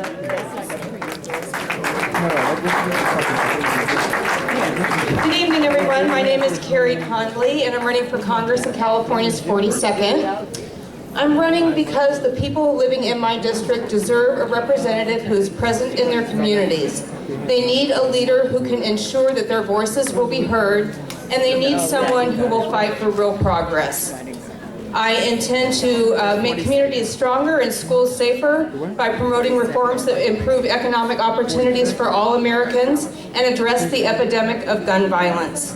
The legacy that we leave our children is shaped in the policies that we make today, and it's our obligation to make America stronger for future generations. That's why I'm running for Congress. I need your support. CarrieConleyForCongress.com. Thank you. Thank you so much.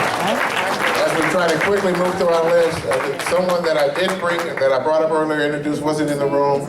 I'm not going to go through my spiel again about how long he's been a member of caucus and a great friend of this caucus. Ladies and gentlemen, please welcome the Honorable Alex Padilla. Thank you, Mr. Chairman. Thank you for your support. I'm Alex Padilla, and I'm running for Secretary of State. I want to thank the leadership here for their support of my campaign. I want to thank Karen Bass for her support of my campaign. I want to thank Holly Mitchell for her support of my campaign. I want to thank Steve Bradford, Isadora Hall, and Shirley Weber, and Cheryl Brown, and so many other leaders for your support of my campaign. Notice the theme here? We're working together. We're working together. But I just want to say this. I know I'm on the clock. 30 seconds. I'm so thankful that I'm here just a few minutes after Sister LaFonza Butler spoke. Now, was she preaching or what? And I'm glad she invoked the spirit of Dr. King. Because one of the things that came out of the civil rights movement, among many important ones, was not just civil rights, but voting rights. And it's our right to vote at the ballot box, unlike what they want to do to us in Texas and Ohio and Wisconsin. And it's our right to vote on endorsements tomorrow here at the Democratic Party. We are Democrats. This is what we do. I'm not ashamed about it. I am asking for your support and your vote in my campaign for Secretary of State. Thank you very much. All right, next on our agenda, Erwin Carlstrom. Did I get that right? Okay. Oh, he's crying. Oh, okay. We'll bring him right up. All right, another guest that we had introduced earlier that is now back in the room. We want to bring him back up. It's very important. This young man is from Northern California, has been a supporter of this caucus. Ladies and gentlemen, help me welcome the Honorable Senator Leland Lee.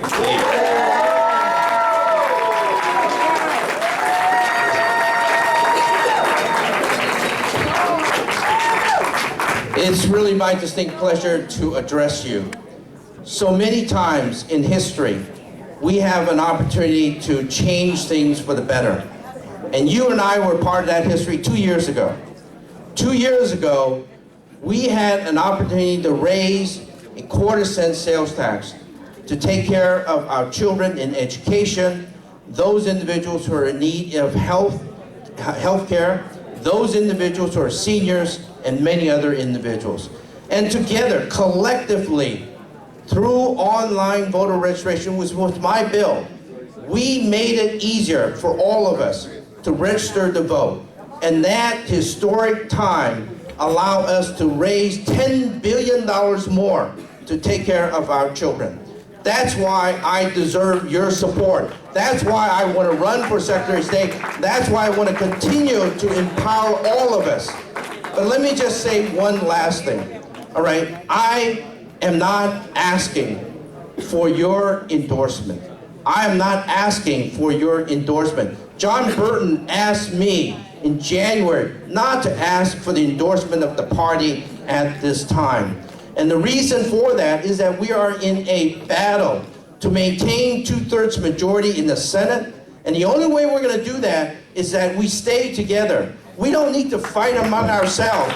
We need to be together as a community because we got to protect that 2/3 so that we continue to fight to ensure that all of our children and all of our people and everyone in the state of California are going to be protected in the legislature. So regardless of whether or not I want that, it's important that the people think, that we think about the people first. And that's why I'm saying, I'm not asking for endorsement, but I'm saying to you, if you can also go there, together we will do a better job in November to protect the people of the state of California. Thank you very, very much. Thank you. All right. Next guest speaker, UDUC, Long Beach. Are you in the audience? Because you know I mess your name up all the time. You can't be standing in the corner. I only took first year Swahili. I didn't take second year Swahili. Ladies and gentlemen, if you know your name is on the list, if you can please come to the side of the podium, we would greatly appreciate it. If your name is on the list, and you know you're on the list, please come to the side of the podium. Hey, fellow Democrats, good evening. Welcome to Los Angeles. My name is Udawak Ntuk, and I'm running for school board in Long Beach Unified. This is the first time in 24 years that we have an open seat. And I'm the first person of color to ever run for this seat, even though it's 80% people of color and the largest African American district in the city. I'm proud to have the Democratic Party support, the labor endorsed candidate from the Los Angeles County Federation of Labor, gotten every Democratic club endorsement there is out there. But it's really about the kids. We're in a transformative stage right now. We have a new budget, local cultural funding. How are we going to get money to the neediest kids? We're building in Long Beach Unified. We have a construction bond, $1.2 billion, but we don't have a project labor agreement, right? We have 14% unemployment in my district.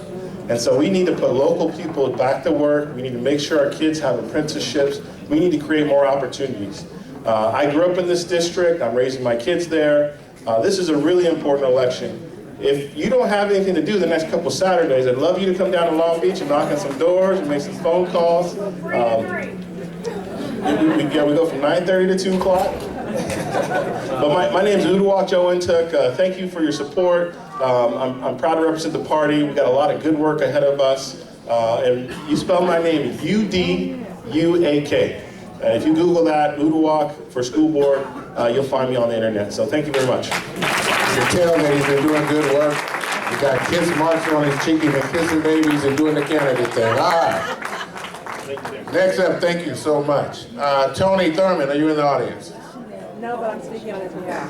Okay, so we're going to have to, if Tony's not here, then we're going to move to the next speaker. Okay, well, we'll bring him up soon as you let me know as soon as he comes in. Robert, out of Lawndale. Come on up, my brother.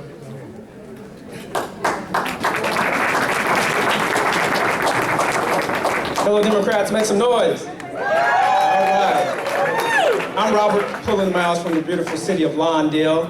I'm standing before you tonight as the first elected member of the City Council of African American. April the 8th, we have another chance to make history in the city of Lawndale. I'm running for mayor in the city of Lawndale. How about that? April the 8th, we have a chance to change the way our community looks in terms of our council, to make sure we have representation in our community in the city of Lawndale. So I'm asking for your support. I do have the support of Labor, I have the support of the party, and I'm asking for your individual support. That's April the 8th, Robert Pullen Miles for Lawndale Mayor. Thank you very much for having me. Now, see, that's what I'm talking about. A candidate, I didn't even have to look at the timetable. Caught me sleeping. All right. Thank you so much. Next up will be Tim Sheridan. Tim, are you in the audience? Tim. 1, 2, 3, up. You almost got called out there, Tim. Come on up. Thanks, Darren. Hello, everyone. My name is Tim Sheridan. I'm running for Congress in California's 42nd District. It's the district in western Riverside County. I'm running against a guy by the name of Ken Calvert. Ken Calvert has been in Congress for too long, and it's time for Ken Calvert to leave, and I'm focused on doing so. We have a tough race because the registration is tough, but we started off well in the pre-endorsement conference. We won the pre-endorsement conference, 36 votes to 2 votes to no votes. So we will be the endorsed candidate on Sunday. My background is labor. I work for the National Treasury Employees Union, and I represent people every day in my job. I appreciate your time. Tim Sheridan, Congress for the 42nd District. Thank you very much. Thank you so much. Okay, we want to make sure we hear all our candidates. Our vice chair said that she can hear other conversations other than the candidates, so if we would help the vice chair with our hearing and quiet down, that would be much appreciated. Next on our list, running for a county seat out here, Lou Vince. So you're out here? All right. Big Lou. Thanks, Darren. My name is Lou Vince, and I'm a progressive Democrat running for the office of LA County Sheriff. And for all of you out there that are LA County residents, you might ask, why do we care if we have a Democrat as our sheriff? Because we need a sheriff that's a Democrat that can focus their time, money, and energy on keeping people out of jail, ending mass incarceration, instead of trying to find new ways of keeping folks in jail or putting them in jail. Also, as a leader in the criminal justice system, not just in LA County, but statewide, as sheriff, I would lobby to end the death penalty and stop the war on drugs. But I need your help to do that. So please visit louvince.com and help me help you get the sheriff's department that you insist on. Thank you. Wow, that's impressive. Sure. All right, sitting in the front row before we move to the rest of our guest candidates, one of our statewide officers who wants to come and say a couple of words, and as a longtime member of this caucus, we're going to give him 35 seconds to speak. Ladies and gentlemen, the Honorable Dave Jones. Thank you, Mr. Chairman. Thank you, caucus members. My name is Dave Jones, and I'm your California Insurance Commissioner, and I'm not here to talk about myself. I'm here to talk about those health insurance rates that keep climbing year after year, year after year, 10, 20, 30, 40, 50, 60, 80% increases. There's something we can do about it. In your packet is a yellow sheet that will help us get our hands around those rates, require those companies to justify their rates before they inflict them on us, and give us the authority to reject excessive health insurance and HMO rate hikes. I'm talking about a ballot measure that many people in this caucus helped us to get on the ballot. It's qualified for the November 2014 ballot. It gives the voters a chance to say yes, they want their insurance commissioner to have the authority to turn back these excessive rate hikes. Are you going to stand with me against these insurance companies and make sure we control these rates? I hope so. Sign the ballot measure, sign the initiative, sign and come join me for coffee tomorrow morning, 8 o'clock at the Palm Restaurant. Hope to see you there. All right, ladies and gentlemen, we have our candidates. I need you to keep it down so we can get all our candidates in and you can hear them. It's very important this weekend. Our next guest would be Mr. Danny Tillman.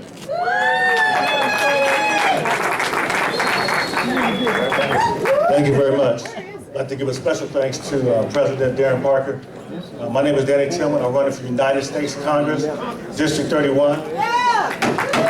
Last April, when I decided to run, Darren Parker came to San Bernardino, California 2 times. And I want to thank him for that. I've been on the school board for 19 years, been elected 5 times. While on the school board, my district has built 17 brand new schools. That's more schools than any other district per capita in the state of California. That's because we were aggressive after getting that money, and I knew what a difference it would make to our students. Not only having new schools that students can learn in, but also giving that business to the people that live in my community. And that's the same type of work I want to do once I get to Congress. You have two very important pieces of paper in your seats. One is this document, has my website on it. Make sure you take it home with you. Go to my website and like my page. And this envelope that allows you to contribute and tell other people about me. And if you want to come out and volunteer, we'd love to have you. Remember, the election is June the 3rd. It'll be the first time we have an African American United States Congressman east of Los Angeles. Please come out and support me. Danny Tillman, June 3rd. Excellent job, Danny. Back in the back, I see the good assemblyman and commissioner standing with a great community activist. Ladies and gentlemen, will you put your hands together and help me welcome Najee Ali. Come on now, put your hands together. Thank you. All right, we move to our next guest, Shannon O'Brien. We're going to move down to 30 seconds, 30 seconds. Good evening, I'm Shannon O'Brien and I'm running for Senate for California Senate District 20. It's a new district that just opened up and I happened to be at the voter registrar's office and somebody standing in line said, hey, why don't you run for that? I said, okay. So that's how it happened. I'm kind of spontaneous like that. I'm a graduate of Howard University. And you know, I had a great education at Howard, which inspired me to found my nonprofit organization, which I've been running since 1996. I founded a nonprofit called Children's Resources when I got my master's in public administration from Cal State Long Beach.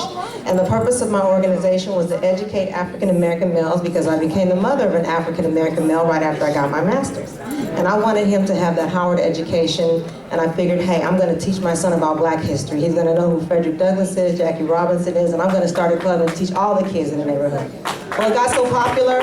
Okay, I'm running for Senate District 20, and so I just want to let you know that if you vote for me, I will continue to work for our children. Please go to shannonforsenate.com. Thank you. Thank you. All right. Okay, we're going to ask that we make sure that we're going to move down to 30 seconds, even though there's nothing after us other than the parties. We want to make sure we get you out of here. Our next guest, Eloise Gomez-Reyes.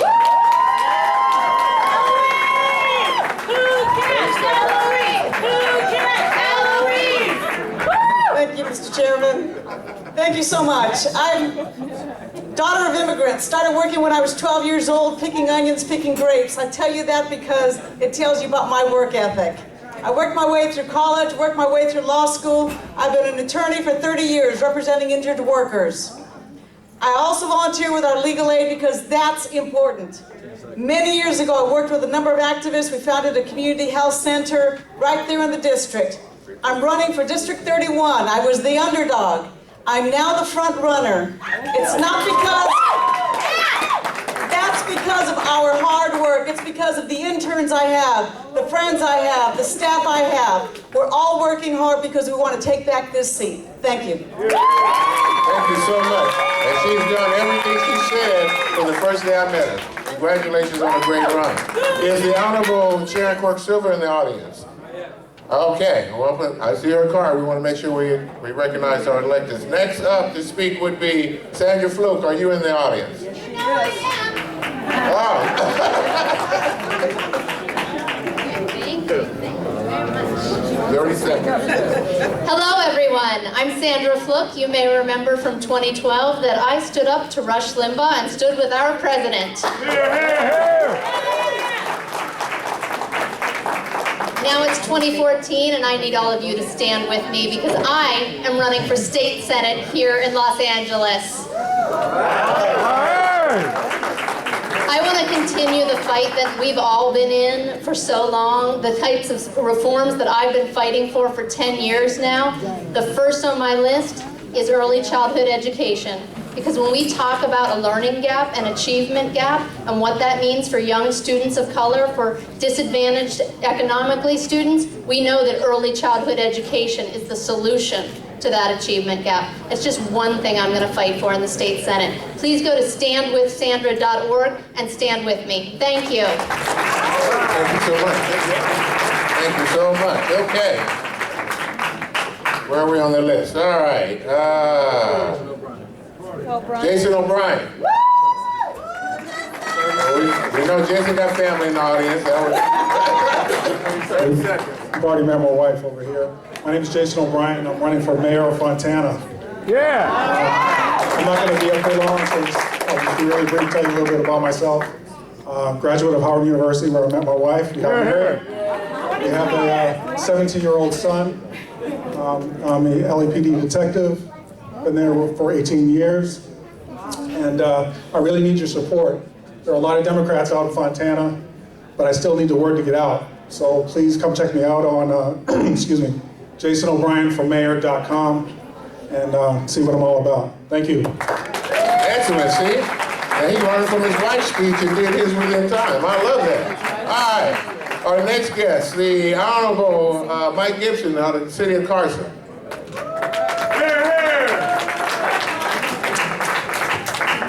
Hello, Democrats. Oh, come on, you can make better noise than that. Hello, Democrats. I am Mike Gibson. I'm the city council member in the city of Carson. I'm celebrating my 9th year on the Carson City Council, 3rd term, and I'm happy to have the pre-endorsement of the California State Democratic Party with 76%. I need your support. I'm running for the California State Assembly, 64th District. This seat is being, Isidore Hall is leaving this seat after being turned out. I want to say he's supporting me. The Legislative Black Caucus is supporting me, and I need your support on this coming Sunday. So please stand with me and give me your support. Thank you very much, and God bless you. Excellent, excellent. I see another councilman in the audience, another candidate from the city of Long Beach. The councilman, would you please come up?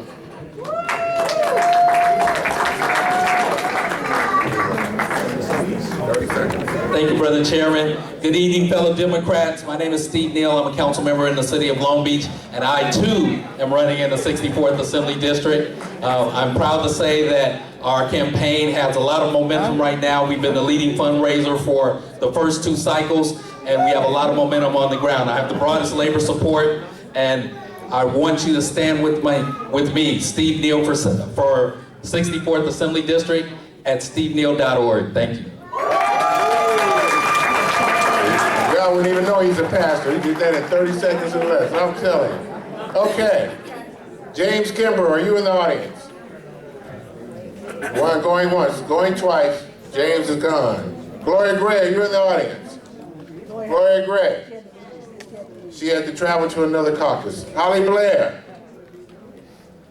Oh, I'm loving this. Sam Kang, K-A-N-G. Can I speak for Robert, campaign manager? No, he's not in the audience. We'll bring him back to, if he comes, we'll let him speak. Thanks. All right. Pat O'Donnell. Erwin Cranstrom. James Helmo. All right, James, because I'm having problems pronouncing all these names here. I knew I should have brought my glasses. Thank you, sir. 30 seconds. 30 seconds, okay. My name is Jim Helmold. I'm running for Sheriff of Los Angeles County. Fellow Democrats, listen, I'm the only Democrat that's serious about standing up to the Republicans. We have not had a Democrat sheriff for more than 50 years. We're not going to do business as usual. We're not going, and I'm telling you, I need your support. Okay, I ask that you stand behind me as we walk into this together. We're not going to just go with incarceration and lockup. We're going to do rehabilitation. I've been the founder and assisted Sheriff Baca with education-based incarceration. That's the direction I want to go in the future. So thank you for your support. All right. I see another member from our assembly, Sharon Cork-Silver. Would you like to come up and say a quick word? Come on, let's put our hands together for the good assemblywoman. Come on. There we go. I have the honor of working for you out of Psalms. That's right. Good evening. I know you've heard a lot of speakers, and I'm Sharon Quirk-Silva. I represent Orange County, and Orange County is the battleground for the state. You know, many of you, that we reached 54 in the assembly, and that was with my victory. I was number 54, but to retain that seat, we have to work together. We made historic votes last year, and it's because we had the 2/3 majority. So when you think of Orange County, look at this blue dress. Look, blue. We want it. We want to change Orange County to blue, and we have. But we have to continue to work. So Quirk-Silva, or think of Quicksilver, whichever one you want. But we need help in the 65th district. Thanks, and have a great convention.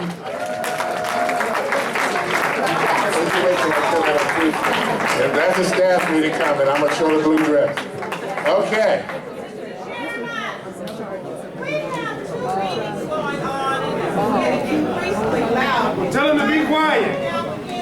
Thank you so much for bringing that to our attention. Honorable members in the back of the room, as you've heard one of our members mention that it's impossible to hear the speakers, I'd ask that you keep your conversations down and or go outside so we can quickly hear the speakers that are coming up. Thank you, sir. I have him on the list.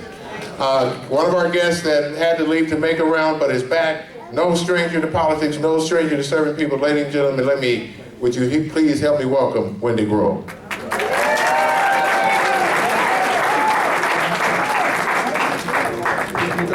Thank you. 30 seconds. I'm Wendy Gruhl. I'm running for Congress for the 33rd District. I'm looking forward to being a good Democrat, going back to Washington and fighting the good fight. A lot of people said to me, why would you want to go back to Washington? It's a horrible place right now.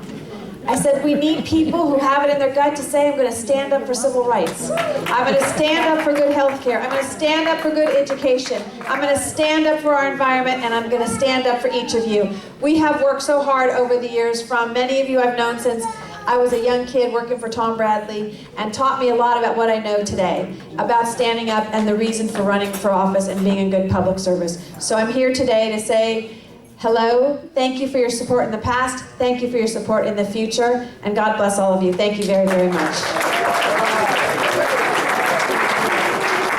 Excellent, okay. Where are we at? Phil Brown. Wait, I'm sorry, we have candidates before we move into issues. I'm sorry. Derek Cressman. So now, Derek, you'll know the process. You'll call the caucus earlier, have your staff give me an email. All right. I'm Derek Cressman. I am running for Secretary of State after spending the last 19 years working for voting rights and campaign finance reform with good government groups like Common Cause. And I'm running because voting rights are not just under assault in Pennsylvania and Texas and North Carolina. It's happening here in California. I was in Kings County this summer. They had a polling place moved in the most heavily Latino precinct across the highway. We have 65,000 former felons in California currently disenfranchised that our next secretary could re-enfranchise. Majority of those are people of color. 65,000 people. I'm going to let them vote. And I am a strong supporter of Congressman Keith Ellison's constitutional amendment to create a fundamental right to vote in the United States Constitution. You'll hear from him tomorrow. This is important stuff, and we can get it done. Thank you, and I'm asking for your support tomorrow. Excellent.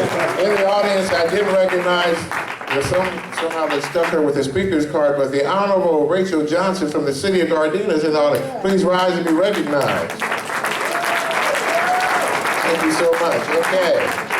Somebody wrote their name down on a piece of paper.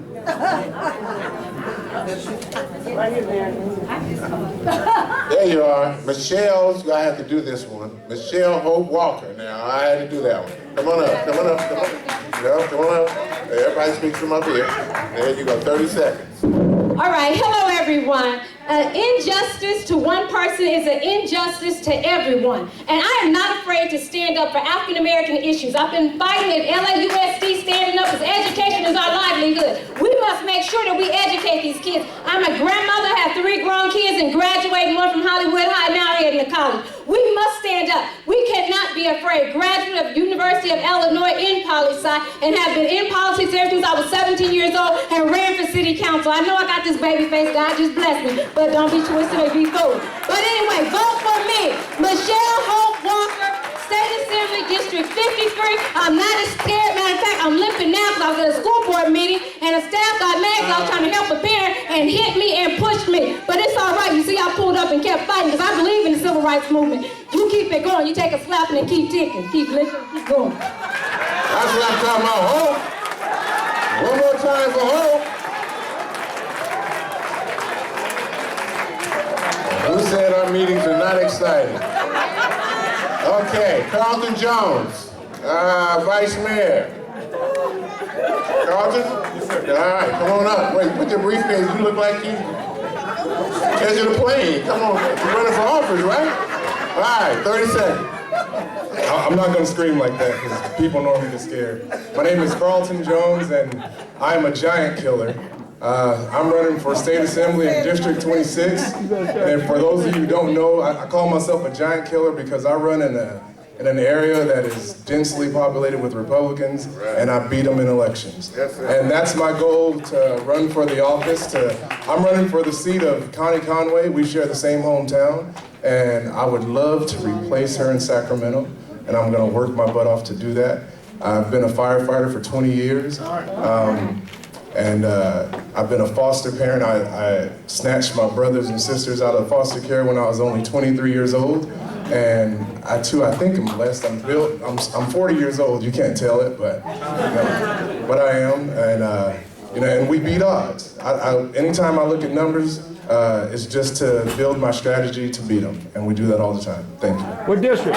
District 26. That's up in Tulare County now. There's not many of us up there.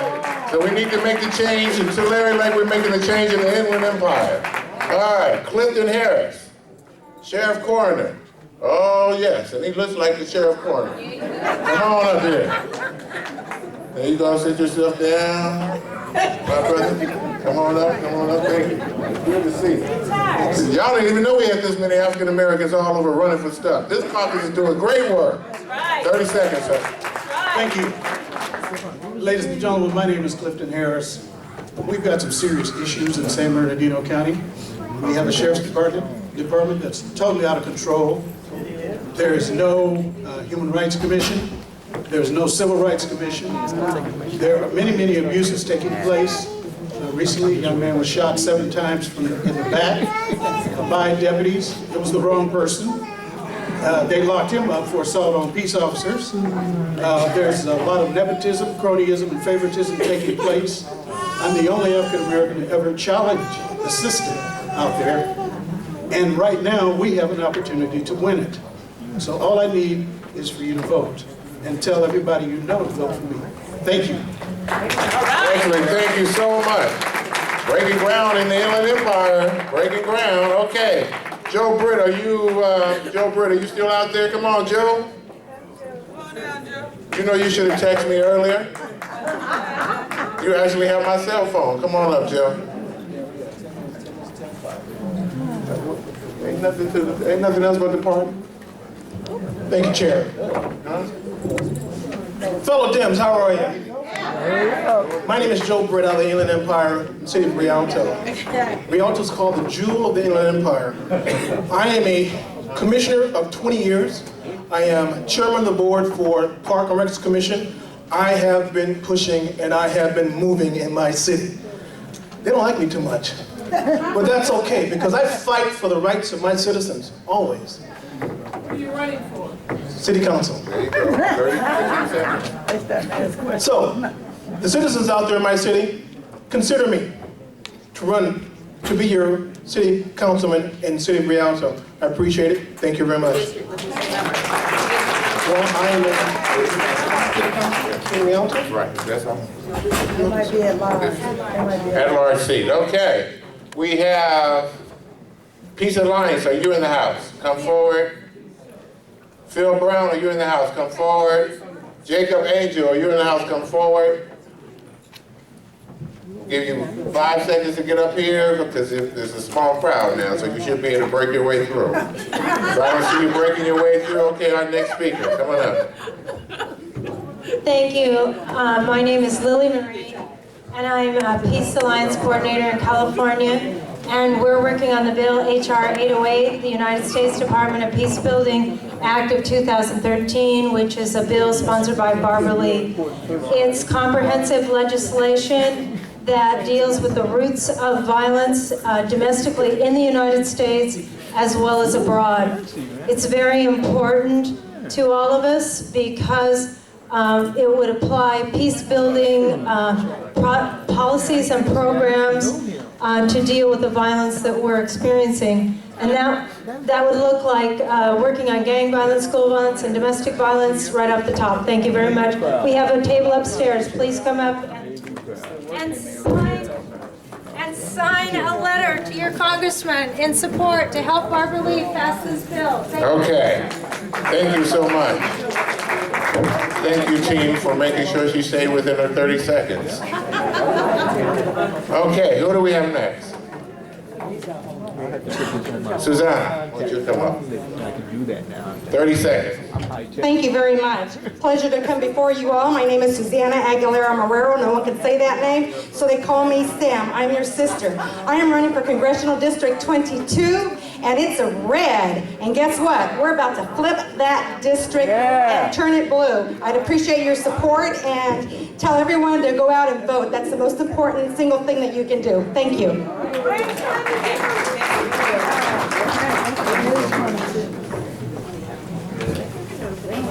Okay,